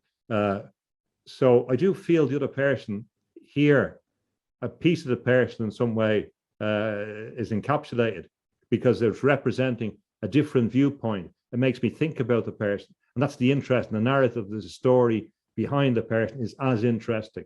It's about what their journey is, what you can learn from their journey, what the limitations are, what mistakes they made. I find that fascinating, the lives of artists. NFTs are going to grow in that sense. At the same time, put the negative side. It looks like a bubble to me. It looks like a massive bubble. It's being sold like a bubble. Good luck to Beeple or whoever got 66 million, but you have to bear in mind a few other factors. I also, when you get a bit older, you remember previous bubbles. I remember the .com bubble, and I remember a colleague of mine explaining that it was a bubble, and nobody listened to him. They were bored. What bubble? What's everyone's doing? They didn't listen, and he was dead right. I remember the Celtic Tiger in Ireland, and I couldn't figure out because I didn't see the economic basis of it. I was very suspicious of it, and then we were told about this wonderful economy. It was all false, and it like one of those air castles, it kind of disappeared.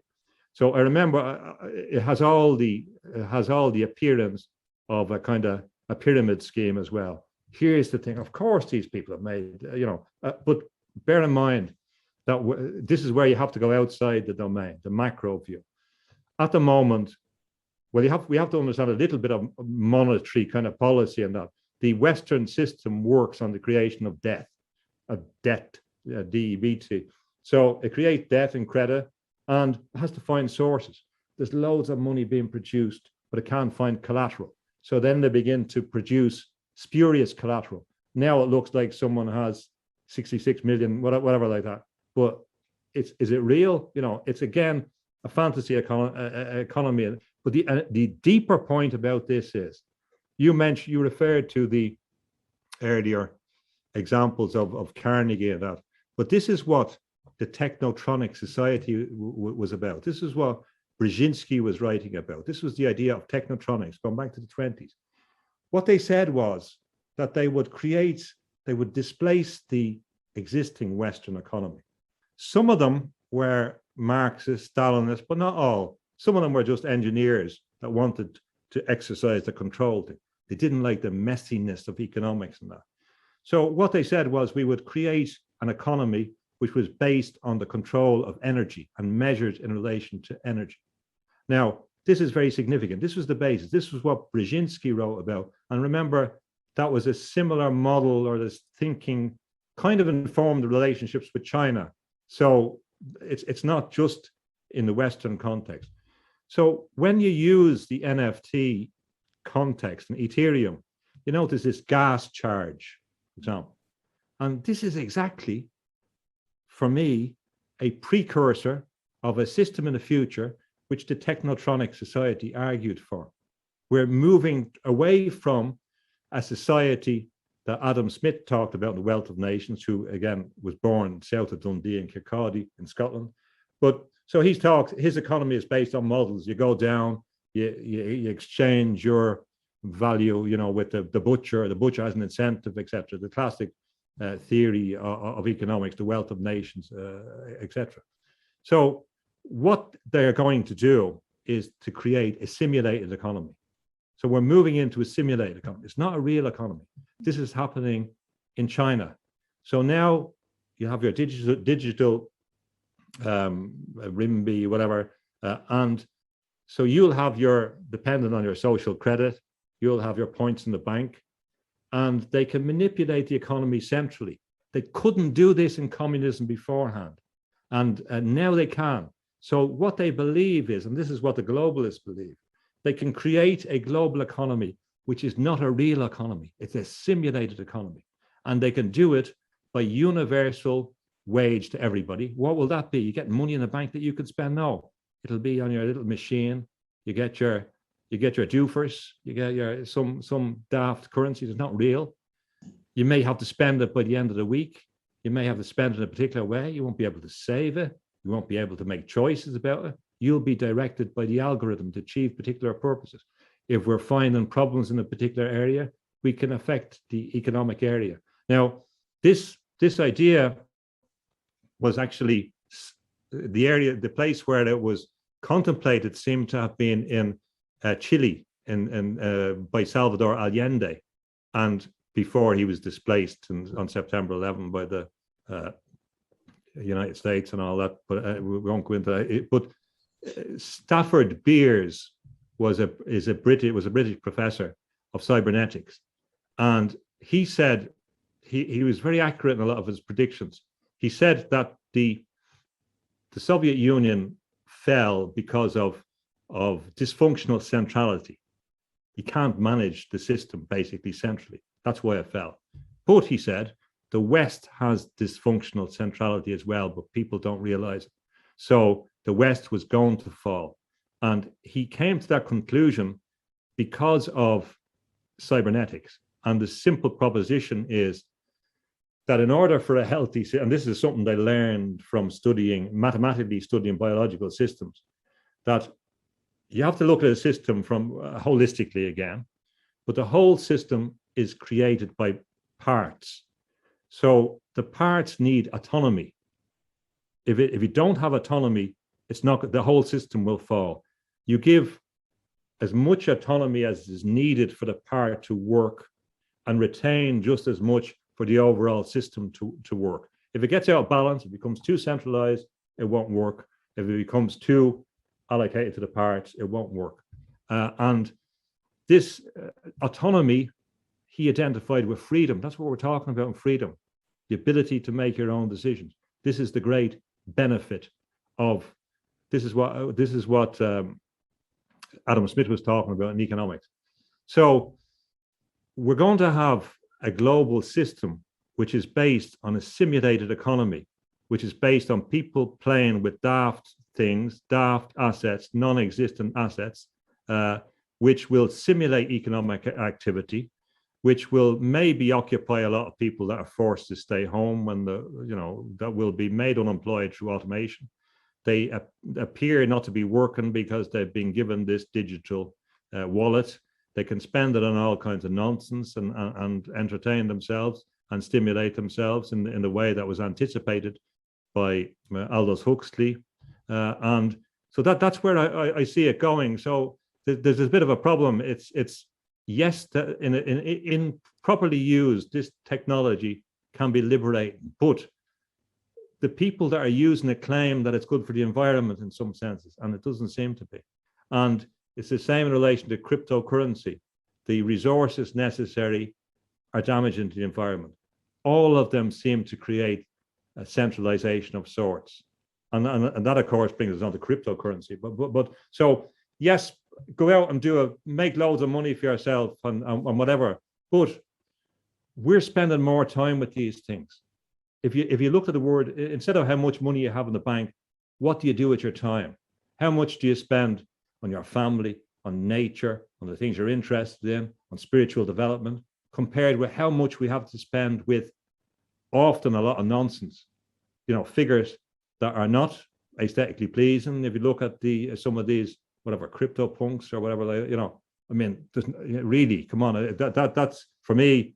Again, if you're the person behind crypto punks, I'm sure it's great and all that, but it's not something for me. I mean, they're not high level in some sense. I understand the context. So we're being dragged into the technosphere, and what they are doing is looking at our behavior, using this as a test context to be able to bring this simulated economy. The same they're doing that with blockchain and with the currency, so that they can have a centralized economy. The arguments about decentralization are often presented in a kind of quasi-political sense and ideological sense of what someone accurately described as progressive neoliberalism. It's a strange mixture of Marxism and neoliberalism. But again, a lot of neoliberalism was Trotskyism.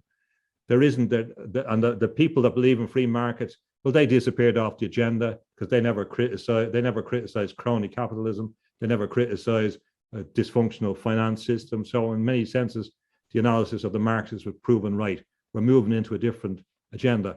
If I was saying to someone about what to invest in, my instinct at the moment actually is to fill your cellar up with cans of beans or protein food, because it may be more valuable than all these wallets that you have. And actually, last point, I was reminded of Quentin Crisp. He was one of the first famous iconic gay figures. He was, Sting did a song called The Englishman in New York. It was about Quentin Crisp. And I met him. He was born in 1908. I met him when he was doing a talk in Dublin. And he gave up eating food.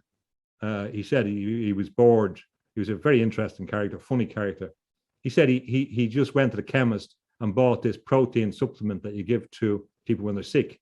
And he claimed, I don't know how much it was exaggeration or hyperbole, he claimed he lived on that. My kind of belief is that a kind of cellar with a few tins of that stuff might be more valuable than at the moment, with the breakdown in infrastructure, which is a serious thing. The idea of a civilization that Ayn Rand kind of suggested, that really it's going to be difficult for people to get access to food. I'm not trying to do Alex Jones here or sell anything like that, but really think about what's valuable. If, for example, God forbid, things were breaking down, food supply, could you go out and find what food is on the land, for example? I mean, this is the thing that happened in Ireland. I've talked to people, my father's uncles, who would have talked to people that survived the famine. It's a real thing, and it's going to happen again at some stage. We might be better off investing our time on looking at Bear Grylls, another guy that was in Ireland for a few years, learning how you can get a bit of food out of the forest or if you're stuck. And I'm serious about that, actually. Yeah, and I'm with you there completely. My wife and I, we have our own little stockpile of supplies. Don't tell anybody. What was that? Don't tell anybody. They'll be knocking on your door. Right. We used to have, yeah. This is something I've been talking about for a while too. The necessity to have things on hand, supplies on hand, because it is true. We are having a supply chain breakdown across the globe. And I think that's why it's breaking down. We've overextended ourselves with this global economy and this illusion that we need, somebody from, Sweden to help make a pencil for us. It's like, you don't need that. That's propaganda. You can make your own pencil here at home, just like you can grow your own food here at home, which is another reason why the main reason why my wife and I are working towards a homestead, which is where I think cryptocurrencies can help people out. I have a different view on cryptocurrencies than a lot of people who are, I would say, critical to them. And that is, that yes, I do think that there will be negative interest or whatever applied towards the future of currency. But I think that cryptocurrencies, the ones that are as decentralized as they can be, will serve as a safe haven for people to continuously save money and be able, to build up generational wealth. I don't think that that'll ever go away. I think cryptocurrencies, yes, the technology will be used to centralize and standardize the way people spend. I completely agree with that. But there are also going to be some that are safe havens, in my opinion, which is why I think it's important for people to learn about it and become invested in it in some way, shape, or form, because it is the future. It is the way money is going to be spent. With that, I don't see cash going away, physical cash. That's a national security threat. If the whole grid goes down, well, then the economy's done for. And so you need some sort of physical cash. So I think there's going to be this mixed economy, and we're seeing that right now. And it's hard to see how it's going to play out because it's so new, right? It's so new. But, and then go ahead. Can I come back to you on that? Yeah. Okay. Here's my take on cryptocurrency. There's no doubt that if you get the right, if you back the right one, you could do very well. Although, if society breaks down, it may not be much use to you. I do think there's a strong argument that cryptocurrencies will take a big fall, but that there will be a core element that will be persistent over the long term. That's certainly a persuasive argument. I do know a lot of very intelligent people who have invested in Bitcoin, and maybe more intelligent people who invested in Ethereum. I don't know, but one of them be right. Ethereum's better. yeah. I mean, but some of the people that know a lot but again, history shows that we can be very wrong on as well on the. Here is my take on that. I disagree with you on cash. Cash here is very difficult to use in Sweden. They've nearly taken cash out of it. My daughters, last year, they could go out and spend cash. Increasingly, they can't. They come home, I send them to the whatever, you can't do it. So this context has been utilized to shift. Now, this is not because people are afraid of notes. This is a coordinated policy. Just on antitrust law, just one point on the way that you look at, the way that the courts, including the Supreme Court in the United States, you're never going to find the bit where the guys came together at the board meeting and said, we are going to fix the prices. So what they do is they look for evidence of coordination, of things happening at the same time without alternative economic explanation. And that becomes evidence for the conspiracy behind it. So there's no doubt that there's conspiracy, even things like bike lanes that happened at the same time. Diminution. No, I like bicycles. I'm not fond of cars, so I'm not saying this, but at the same time, you see it across the world. Bike lanes all of a sudden grew, cars grew. They're telling you something, what's going on. Another thing, infrastructural projects with tunnels, same thing, all of it in the big cities, all at the same time. Very, very interesting things. When you look at it, it's very, very hard to use cash now. I go down to the fruit shop and trying to nearly now the last remnants. The people look at you strange. It's nearly gone here. They're going to do the same thing to you. It's not going to be. It's not going to survive. Sorry, yeah, America. I've heard of that before. Yes, I have heard about that in Sweden. I also know in Australia, you can't spend more than $10,000 in cash, and that's slowly dwindling the amount that you can spend. However, I don't see that being I just don't see how good leaders, and we can debate what good leader is, but how somebody who's running a nation, who's supposed to be intelligent, would not see the vulnerability to going completely cashless. Like, to me, that's just so fundamental. Like, you would need to have that. It's going to so happen. Maybe it's working right now, but I think there'll be some sort of event that takes place before it reaches scale that will awaken people out of their slumber and realize we need physical cash. I could be wrong. Yeah, Unfortunately, see, the point is, these things have been decided, in my view. That's the problem, the paradigm you have to. For example, the supermarket down the chain down the road was closed, and I think 200 across Sweden, because of something with their cash systems. They're all being made dependent by technology. Technology and network make you dependent. They do not want to have you having an independent source. For example, I still have the copper wire telephone here, and of course that will disappear. I'm still retaining it. You know, why would you want that? And you say to yourself, well, of course the other systems can fall, and this system is there. Why do you take away that? Because they want you to be dependent.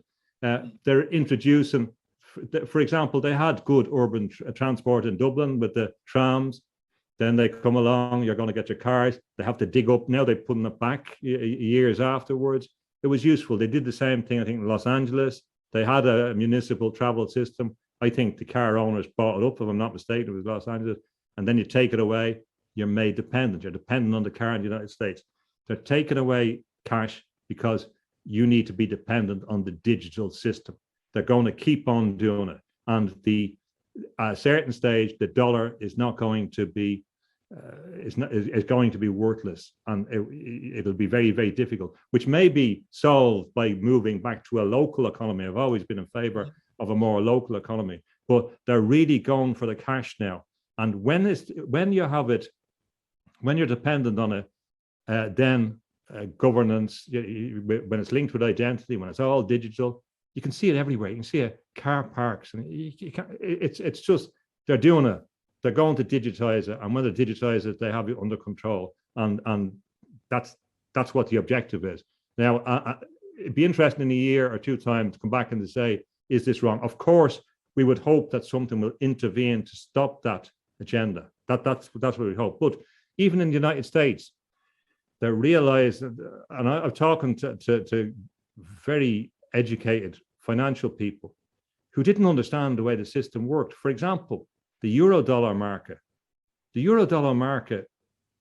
that people loan in, they give loans in Europe, which appears to be in dollars, but it's no relationship with the dollar. It just appears to be. It's linked to it in name only. It's not controlled by the United States.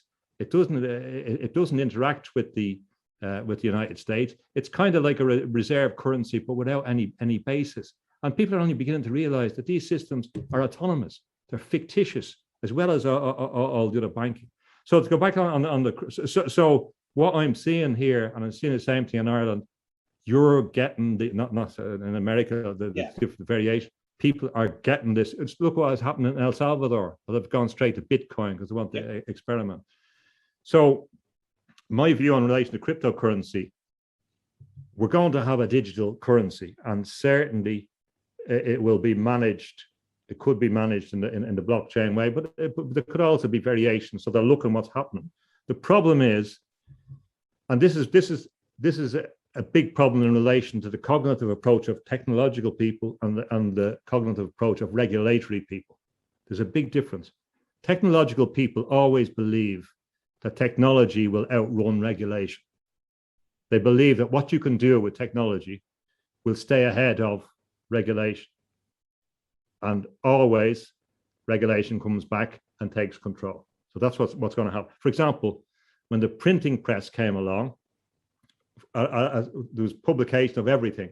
There was loads of publication, all different kind of views, and then the government took it over. They shut it down, and the copyright system in the UK grew up as a system to control writers. So Shakespeare had to go up, and he had to get permission of the Master of Revels before he published his play. It was a controlled system. It wasn't an enabling system like the copyright system that had existed in Ireland beforehand. So in relation to cryptocurrency, if it's decided, and I believe this will be decided at a global level, but it could be decided in the United States by the Federal Reserve. They're talking about Bitcoin already in Britain. The national banks, the central banks are now moving towards, so they could do it. And it's very, very simple. You say, it is illegal to use Bitcoin in the United States.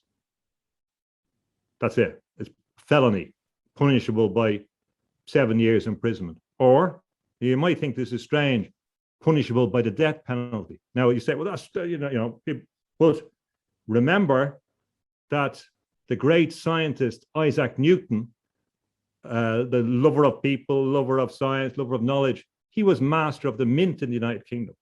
He investigated people that were counterfeiters that led to their execution. So this link is not fictitious.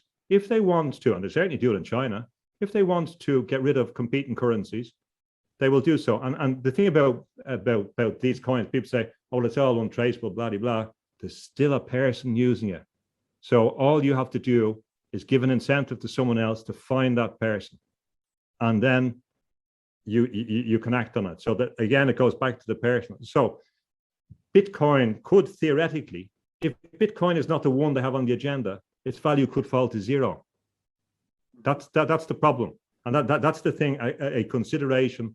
Now, I'm not saying it will, but that consideration has to be there. And I think that Taleb, for example, Nicholas Taleb has changed his view on that recently, but I was always concerned about that. And similar to any system. So my belief is that you have to look at China. And my belief about the future of cryptocurrency is that China has a big say. I have always felt that what's going to happen is that we will have a global digital currency, which is not related, not controlled by the United States.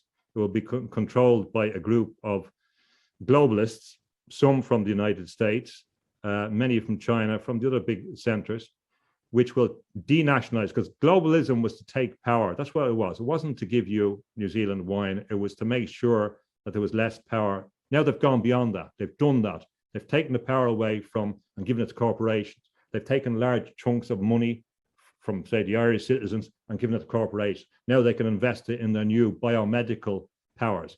Think about all the money that big pharma have now to reinvest. You don't need the armies to go over. You can bring the soldiers home to enforce the law against their own citizens. This is the next stage of it. So cryptocurrency it's like an Alice in Wonderland. Words mean what I say they mean. I think China will decide. What will China do? What would make a sensible currency to project? I believe that, well, of course it's going to be digital. That's accepted. You could say the reserve currency, but it will still be important. Deng Xiaoping said that China would be okay in the future. It didn't matter about gold, it didn't matter about oil. It had rare earths. So rare earths, China is very rich in them. So it could either propose a global currency, which was backed up by rare earths in the way that the gold standard was, knowing that it had control of production. And even if it didn't, if we have a reserve or a global currency, the necessary use of digital technology requires all those rare earths, the Apple, the phone, they need these rare earths. So China is going to be in control, whatever currency in the future. So maybe they say, oh yeah, Bitcoin, we'll use that, or we'll make Bitcoin a standard, and then you become a multimillionaire overnight, or Ethereum, or maybe they just say, no, that's gone. This is the new system. Or maybe we don't know who owns some of these things. They say it's decentralized. It could be owned 90% by the Federal Reserve. We don't know. You know what I mean? You don't know who owns this stuff. So they could pull the plug. They could, for example, a problem with these currencies is that there's still a person. So if I know you have, or somebody has these things, well, they'll be going after them, especially if there's nothing else to go after. So there's a lot of problems with them that have to be worked out. Yes, but put it this way: even if someone is going to make loads of money, so you're going to get hundreds of millions. You're going to be a multimillionaire, and your NFTs are going to, you got the one CryptoPunk and the one Pudgy Penguin and the one whatever like that, and you're worth a fortune. You'll still be living in a castle, protecting yourself from the hungry hordes that have lost out in this system. It doesn't make sense. These economies work when you have right distribution of decision making and autonomy. So that's the context in which I think we have to look at some of these things. Right. And I think all of your concerns are valid. You know, I've went down this route of thinking as well. And maybe I'm experienced a little bias here because I am invested in cryptocurrencies. I am invested not only financially, but emotionally, because they really appeal to me, as well as NFTs. So and I'm not saying you're wrong. I'm very pragmatic. I understand the benefits. I'm trying to look at it in a broader perspective. So, I mean, right. It's very sensible, and I understand that. And I'm certainly not saying to people, don't do that, because they may be sitting pretty in, and that may be very good for them, and good luck to anyone that benefits from that. Right. And so I still think that, yes, there will be regulations that are in place. There may be attempts to ban certain currencies in the future, as you suggested. However, as you also mentioned, there will be localized. I think we're going to experience more localization that takes place. Yeah. And because of cryptocurrency, it will enable it to thrive, I think, even better, because anybody would be able to make their currency and determine what it's going to be valued in. There are cryptocurrencies that are backed by gold or silver. You know, they try to do it in some tangible way, and other physical element or physical items. So I do think that while there will be this great overreach, it won't envelop all of humanity. There will be people who will thrive because of the technology, using it in their own way. So while I do agree with you on scale, yes, that will take place. I just think that there will be pockets of areas in which are able to succeed from using this technology and sort of detach themselves from the global agenda, so to speak. Well, just to corroborate, I know people that are doing that, so you're right, and I support that, and I'm in favor of that. I'm kind of talking about the mass problem, the problem for a lot of people. They're not in that position, so I agree with you totally. Yeah. Yep, and so that's like that's my wife and I's thinking here, as far as like how we're going to be able to fund our homestead. As I mentioned to you, I think before, we don't want to put our families in a nursing home. We don't think that that's the way things should go. Like historically, you always took care of your family as they aged. That's just the cycle of life, in my opinion. Obviously, there are extreme circumstances in which those facilities are necessary to help.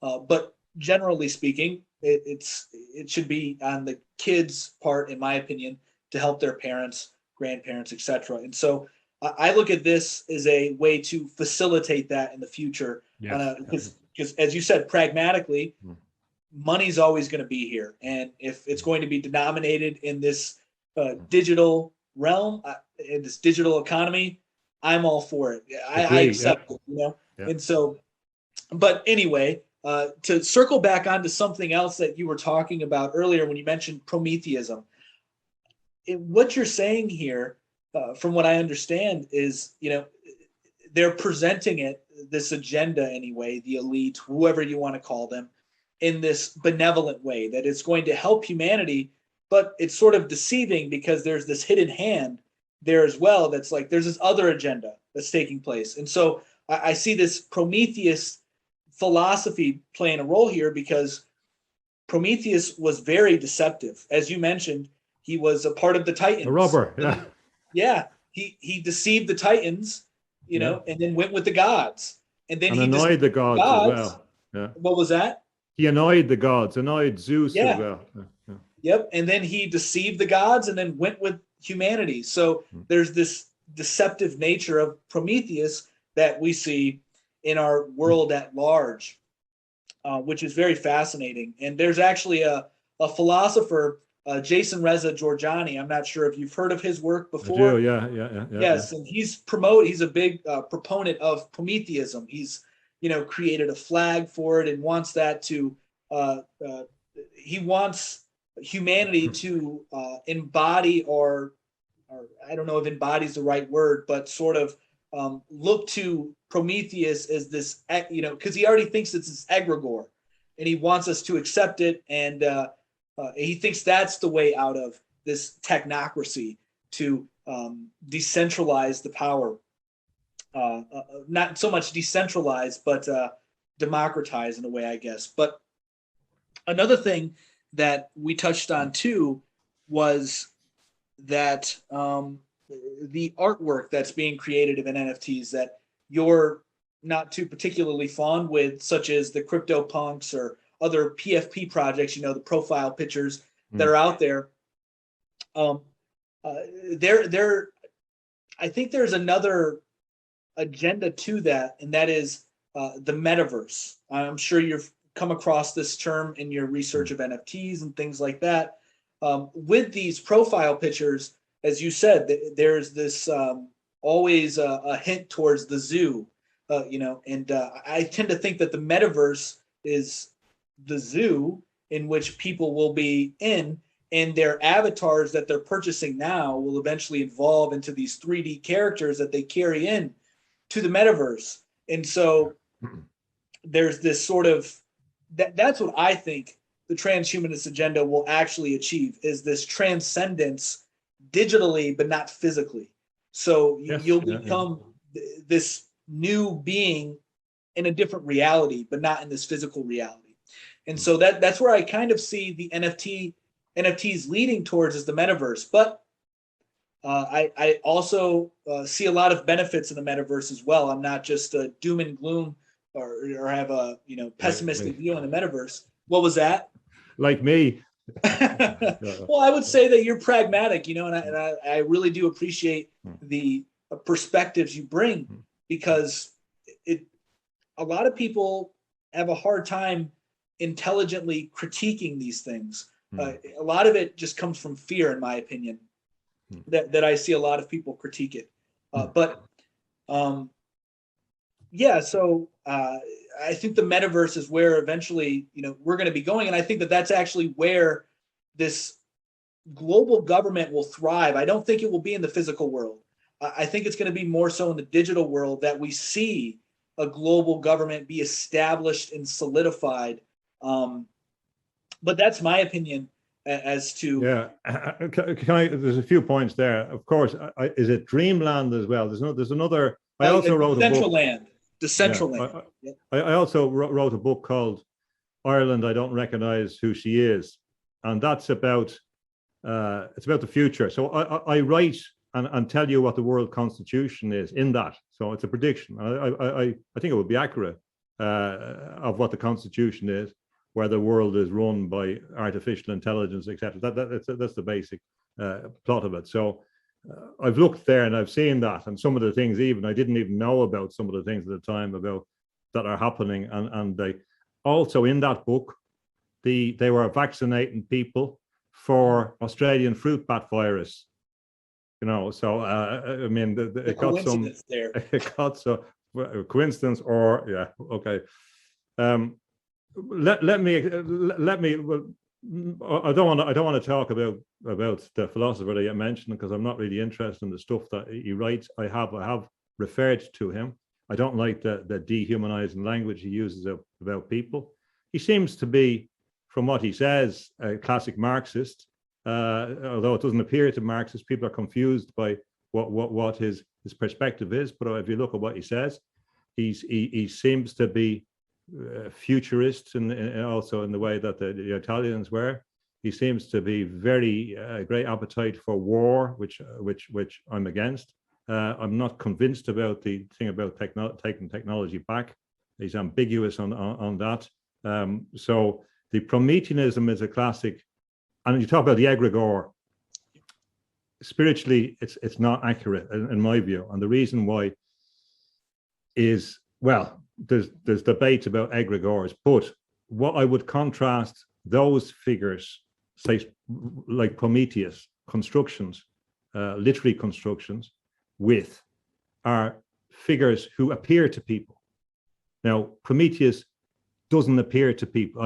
Now maybe he will start appearing to people. I had a vision of Prometheus, but other figures do appear. You could see it in the Catholic context, or in a whole range of contexts. There's in the Buddhist context as well.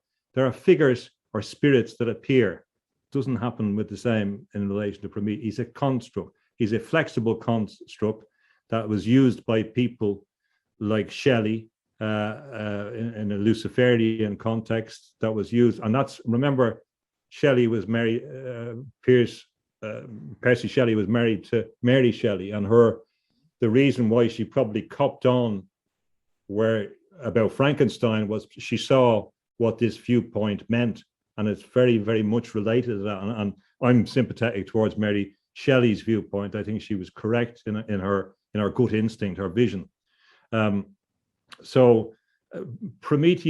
Prometheus appears for some people that I have respect for, like A.E. Russell, the Irish mystic, and I think it probably led him astray. You see him appearing in a lot of satanic context, the Satanists. I'm not getting hot and bothered about that, just about you do in a philosophical perspective. You can see it in a Marxist context, Prometheanism, Jack Parsons, the rocket people. The rocket people are fundamentally connected. I'm not against space exploration, but there's a curious connection between black magic, the occult, and rockets. And you can see it also in Russian cosmism as well. So it's not really about kind of exploration. It's about the agenda that Bernal talked about. But that connection with Prometheus and fire is more of a destructive fire. In fact, the Manhattan Project is a book about it that describes it as a classic example of Promethean culture.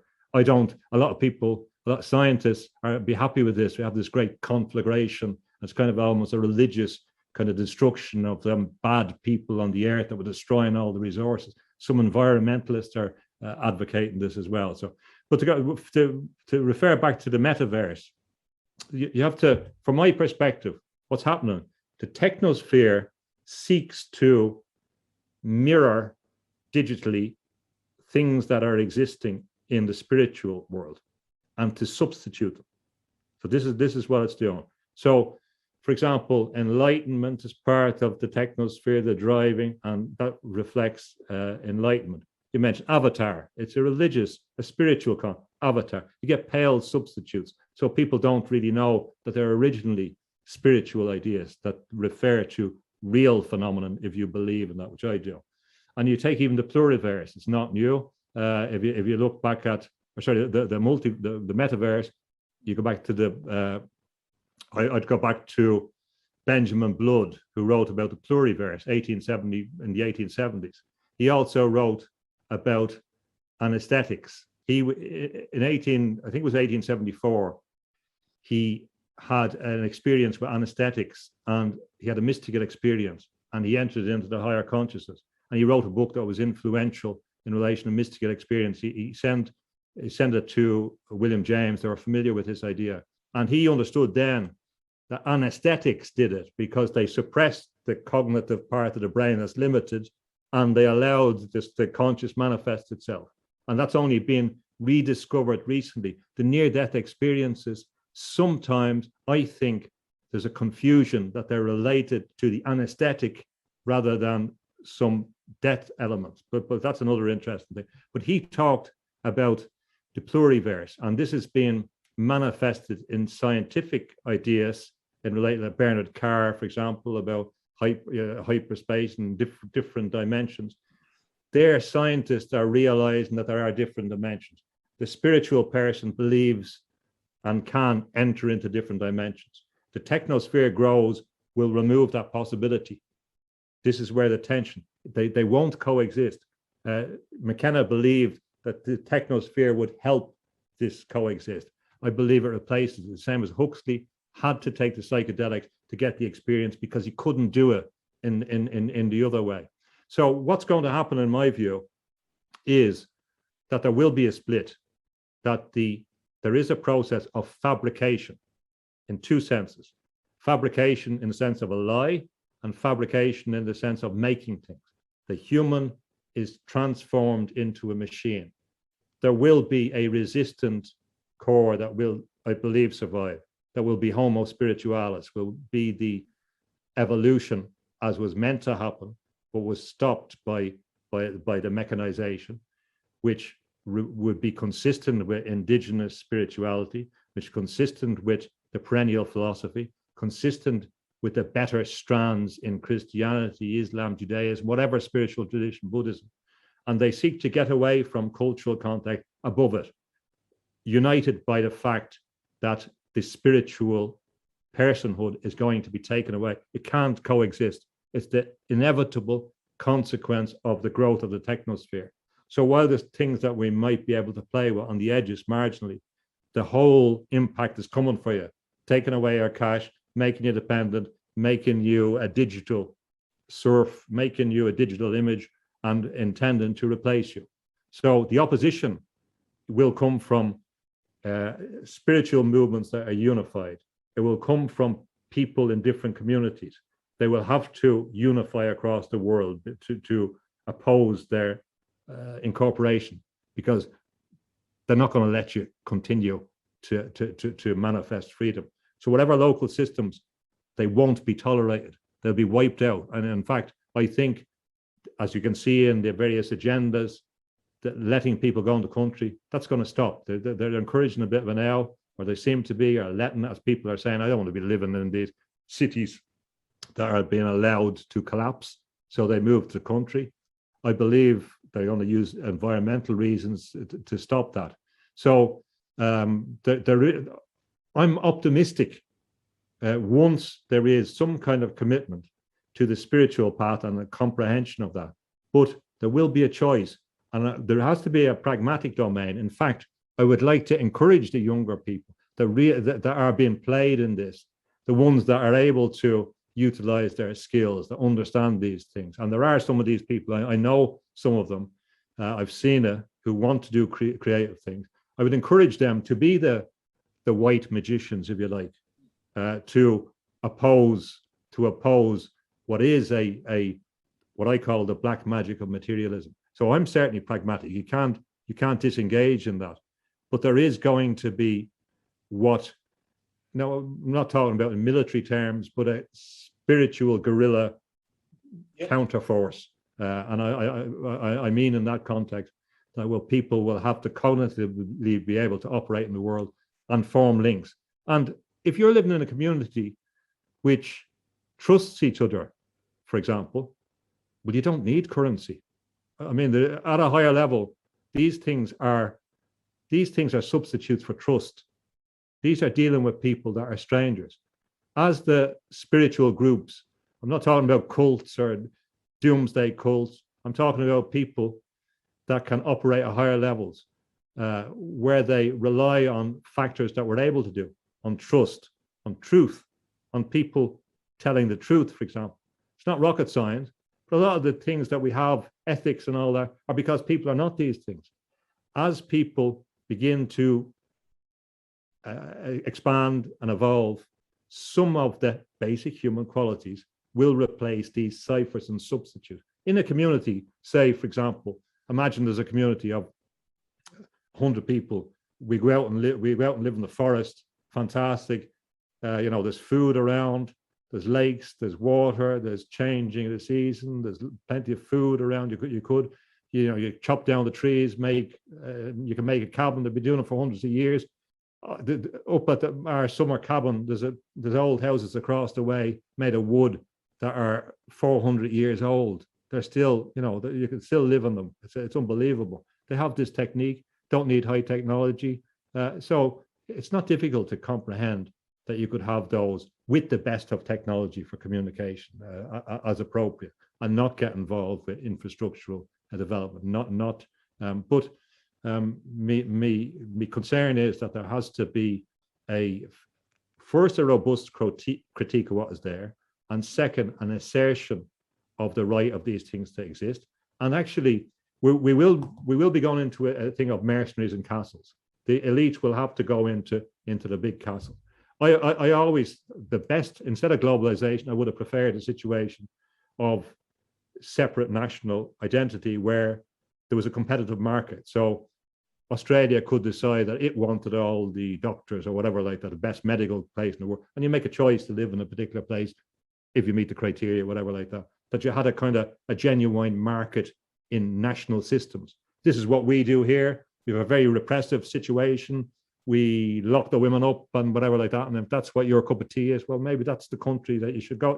So you have a different, so you have a choice between. I would have preferred that instead of the spurious idea of globalization, because it wasn't. It was a tactic to take power away from national governments so that we could have a global agenda. So I'm optimistic, but now I'm optimistic where there is some commitment to the idea that we're spiritual beings, where there is looking at more complex ways of community interaction, and where there is a dialogue with those bigger forces so that it can't be taken away. So I think that can happen. We will have a manifestation of those types of ideas. So I'm with you on that, and I'm with the pragmatism. I'm not going to turn the clock back totally in that sense, although a lot of even the anti-technology people believe that we should go back to the Middle Ages. There's some very enlightened people that believe that it went wrong there.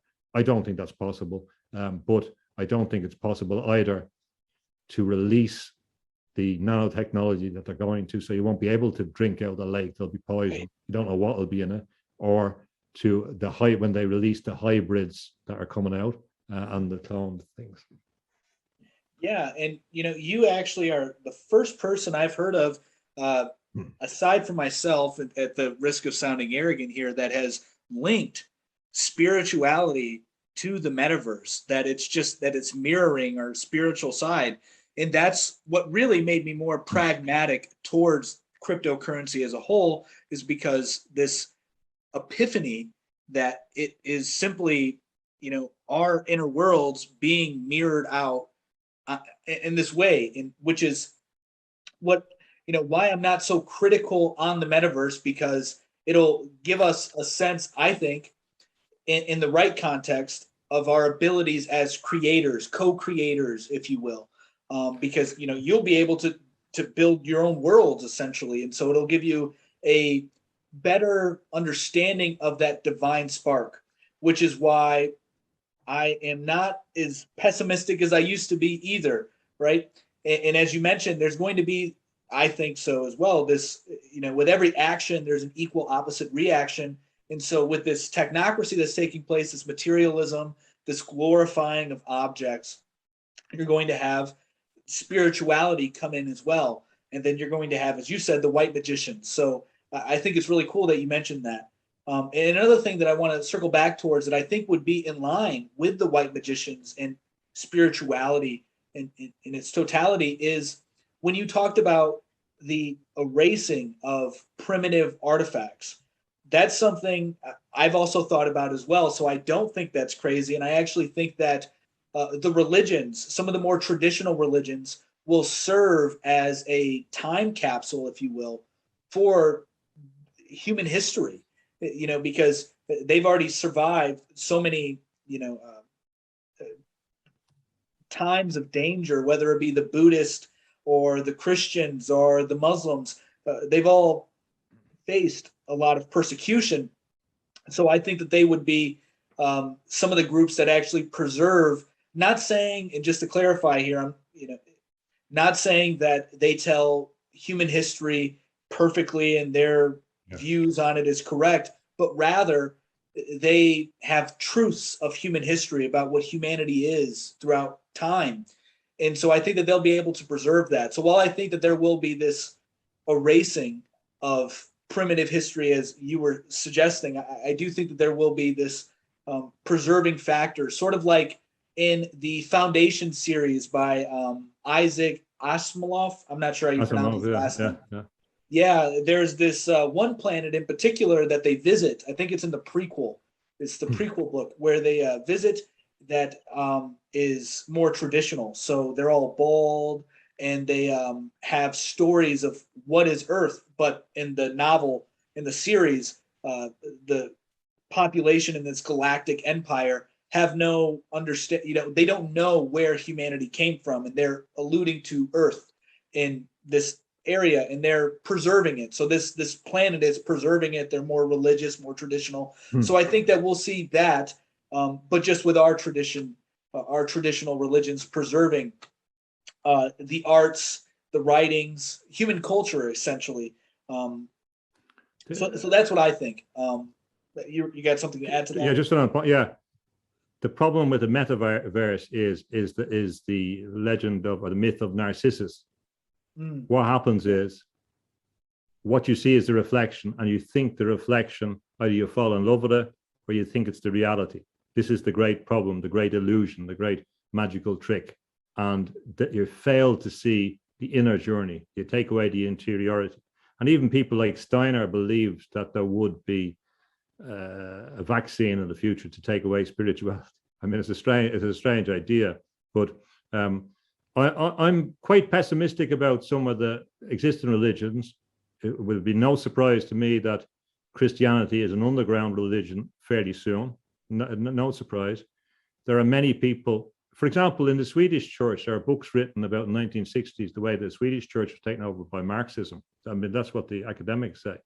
There are a lot of people believe that happened in the Catholic Church in the last generation.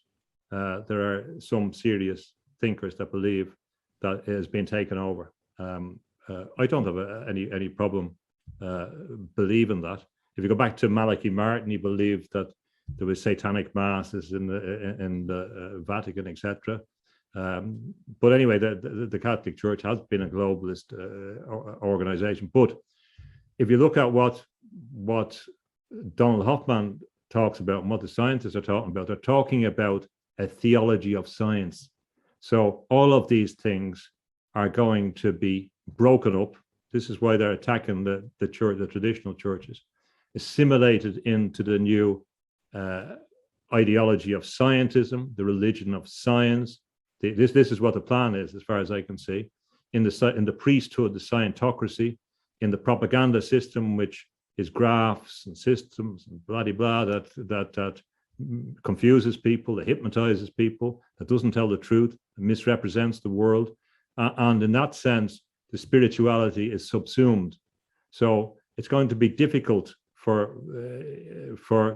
some traditional religion, and I suspect that there are plenty of perverse minds that would like to, as they kind of anticipate, as H.G. Wells and those kind of suggested, that they get rid of religion, and the best way to do it, presumably for some, would be to foment discord between Islam and Christianity, and then when they foment something akin to a global civil war, say, look, we need to stop this, here's the scientists, and we'll that won't surprise me. Unfortunately, history, one can say as paranoid, but usually people that say that have no idea about history. They haven't read history.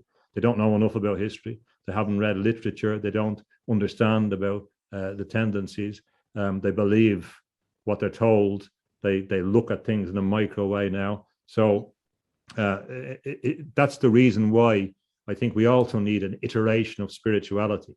It has to be something that transcends its cultural context while retaining the things that are there. And I think that can be done, but it has to be by the leaders and the best genuine people in the different domains that will probably come to similar insight and realize there's a lot of false religion, that a lot of the people that are represented are serving other agendas. And I mean, I think that will become totally transparent. There are some noble, religious, often local people who protesting against the loss of rights.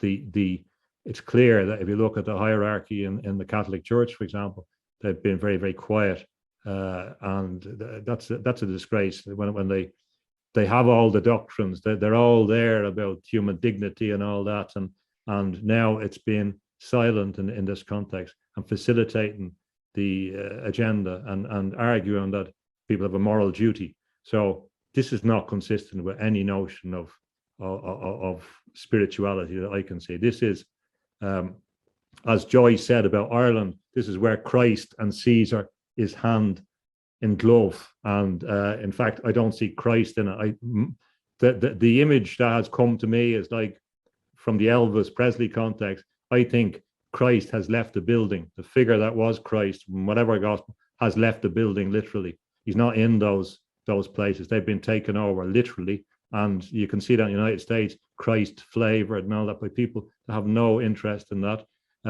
So these figures will persist, but they will persist in relation to individuals and individuals who have experience of them, and will look at the broader sources and will challenge in their own mind the disruption and dissolution of historical and events and contexts that are designed for ideological purposes. And they will begin to see the correspondence. All the great spiritual leaders say the same thing, that we have to have certain obligations to other people. We have to recognize other people, and we have to evolve spiritually, and that our spirit is persistent in some shape or form, with different articulations in Buddhism and that, but the essence is the same.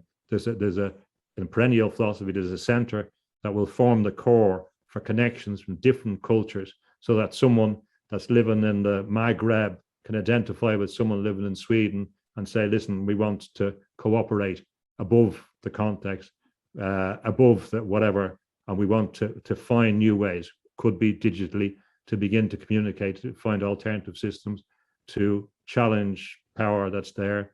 That's going to happen too. So I agree with you, and we can't run away from those things. We have to engage in that. But I would like to see more realization from the younger people that they're being had, basically. They're being had by these systems, and that this kind of naked acceptance of everything which is new, the neophilia, which is a feature of art, that something should be new. That mere fact is not enough. The idea that everything new is good, without seeing the restrictive effect, has to be challenged. Right. And I think that art, paintings have a really important role in this, what we're talking about right now, this spiritual evolution, this ability to retain our humanity, because as we talked about earlier, it's an expression of consciousness. And so as this technosphere envelops the globe, and we have these localized groups, these small groups, if you will, that are, preserving and continuing with these, what human nature is. I think art will play a crucial role in that. If you just look at ancient Christianity, as I think we talked about before, the icons before the Bible was written served as a way to tell the Bible, and other religions have had this as well. So I think that art is going to play a bigger role than it had. Maybe this is wrong, since I'm not as deeply invested in the art world as yourself, as an artist, emotionally, these things. But I think that it's going to play a bigger role as this bifurcation of humanity takes place. And so with that, what are your thoughts as far as moving forward into this new, in the scientocracy that you suggest that we're living in currently? How does art help shape that, and I guess help preserve humanity, the essence of humanity? Okay, good question. A lot of it is about symbols and the power of symbols. And the magician understands that symbols are powerful, and commercial people. For example, we know that in the beginning was the word and the gospel, but the word was logos in Greece. Logos is about order in the universe, not imposed order by other people that certain people want. And symbols are creative. Sound creates things. Sound through cymatics creates form. So the way we create we can create symbols, and we can create structure. And most of all, we can create structure in other people's consciousness. So if I give a key to somebody that unlocks their own consciousness, well, then they can begin to explore and utilize. And individuals are very, very powerful. Individuals possess the greatest consciousness in the universe, despite the nonsense of the mathematicians that believe that it's about the symbols themselves. It's the consciousness which creates them and knows how to use them. And William Butler Yeats, the Irish poet, and senator, and magician, wrote an essay on magic in 1901. And he explained what magic is. So he was a practicing magician. And he probably had a big influence. Well, he did on creating a national theatre in Ireland through his poetry, won a Nobel Prize, and probably had a big influence in creating the 1916 revolution. He asked, after the rising in 1916, whether his words had sent men out to die, because he contributed in the way a magician might, by creating the circumstances in the real world, not something that you can't identify in the other world, in the real world, through his writing, his tapping back on the folk knowledge, the mythology, and his knowledge of Indian philosophy as well, because in the 1880s, him and A.E. Russell were educated by Mohindi Chatterjee, who brought the Vedanta to that little group of theosophists in Dublin. And interestingly, there's a connection. One of the first groups in Silicon Valley were the Varian brothers, who had developed technology that was significant in the World War II. And Russell Varian was named after A.E. Russell, this mystic, because there's a connection between understanding rays and magic and theosophy and people who see the world in terms of rays and light. So what he said in his essay on magic was that we can access the great memory, is what he referred to. If you want to call it the Akashic records and all the other knowledge, through symbols. So you use symbols to access higher consciousness. That's the way the magician utilizes it. The mystic does it in a slightly different way. They develop techniques that open them up to make them receptive to the higher forces. And that's what I believe the Holy Grail is about. Kabbalah also means reception. The mystic makes themselves receptive. It's very, very interesting. One point about Edinburgh, again, about an hour and a half from Dundee, where I was, where Dolly the sheep was cloned in Roslin. Roslin is also where Roslin Chapel is, which was critical for the Freemasons. It was used in that book by the Da Vinci Code. Roslin Chapel was significant because they believed that the Holy Grail was there. They also went looking in Tara in Ireland in the 1890s. They dug up for 2 years Tara, a place in Ireland, prehistoric site, because they believed the Holy Grail might be there as well. But there's a lot of legend associating the Holy Grail with Roslin. And funny enough, that's the place where this cloning has come from. So there's a bit of a magical connection there. I believe that the Holy Grail is about this receptivity to the mystical forces, and you can see that reflected in the legends, reflected even in Star Wars. But for a magician, Yeats argued that we gain access through symbols. So symbols are powerful. Now people will think that, well, that's strange, that's daft. But I mean, read what Jung talked about. Read the collected works of anyone in his time of Jung, and to understand the power of symbols to operate on the conscious and the collective unconsciousness. And Jung also said that the great problem we had would be to stop ourselves destroying ourselves by science and technology. So as well as some of the things I've said, I've argued for the anomosphere. To combat the technosphere, it needs to be balanced, not destroyed, but balanced by the anomosphere. So the anomosphere would be what is referred to in the Persian literature by people like Corban as the imaginal world, the totality of the imagination, or the imagination, as Blake talked about, the totality of the interior space, which is capable of connection with all those higher planes. The basic idea behind really all magic, but mysticism in particular, and the esoteric doctrines that enable people to go into higher states, alter states, connect with different forces, connect with entities, connect with extraterrestrial intelligence, and for some people, connect with each other in telepathy. And the anomosphere also has the idea of anima, which is spirit or breath, but it also is the anima, the feminine aspect that Jung identified in the psyche. We need a rebalance with the feminine aspect, not feminist, because that has been taken over by a materialist agenda, but the feminine, the true power of the feminine, which was also reflected in nature, in the protection of the water, protection of rivers, and the idea of Saraswati and those goddesses, Bridget in the Irish traditions, that protected the earth, that were seen to be there, that were interacted with, that led to protection of the environment. So the anima concept is interesting. And also it links into the idea of the animus mundi, which was a traditional idea that the earth was a living being. And even the word animosity used to be a good word. They've changed it, but it has the idea of, like enthusiasm, being full of spirit.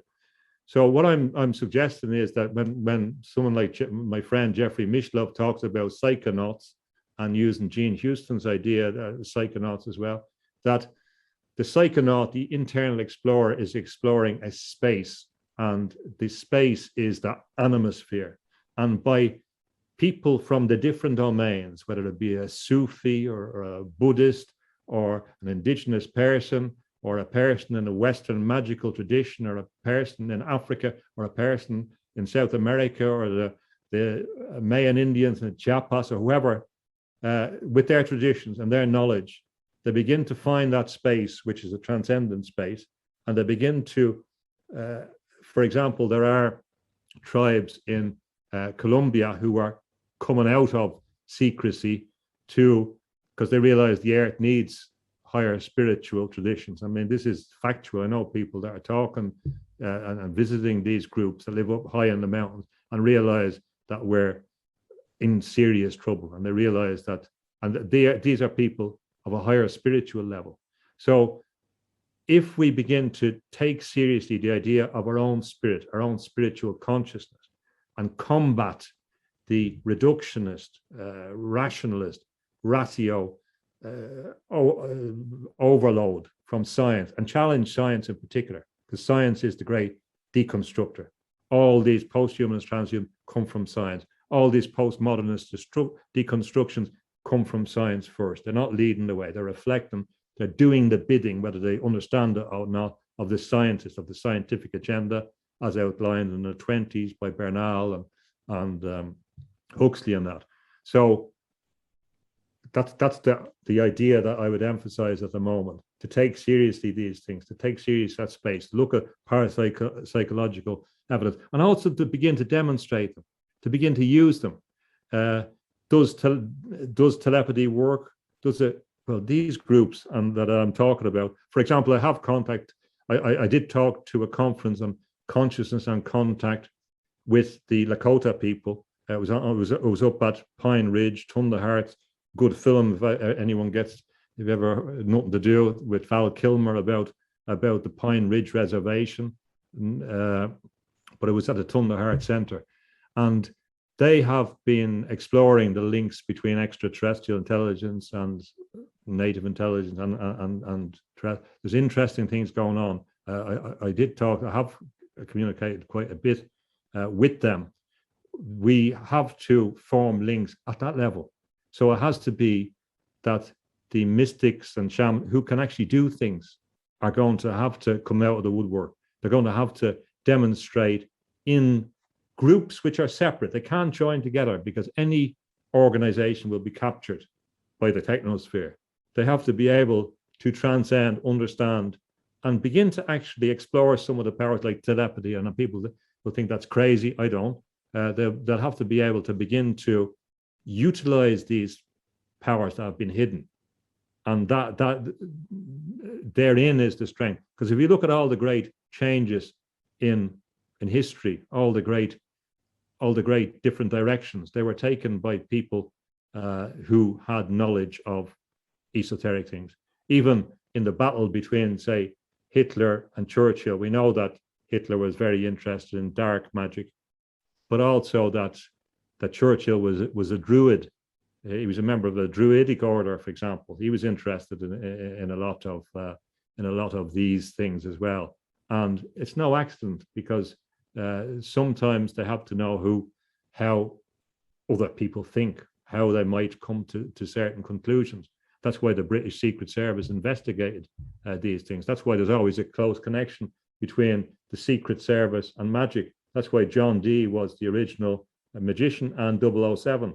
That's why codes, cryptography, magic, technology, they go together. That's why Arthur C. Clarke said that sufficiently developed technology is magic. It's in distinction from magic. Where I disagree with him, I agreed with all his predictions, but because he read the agenda, he knew what was coming along, and he said, man will merge with machines. That's where I disagree. That's magic. That's dark magic, and I oppose that.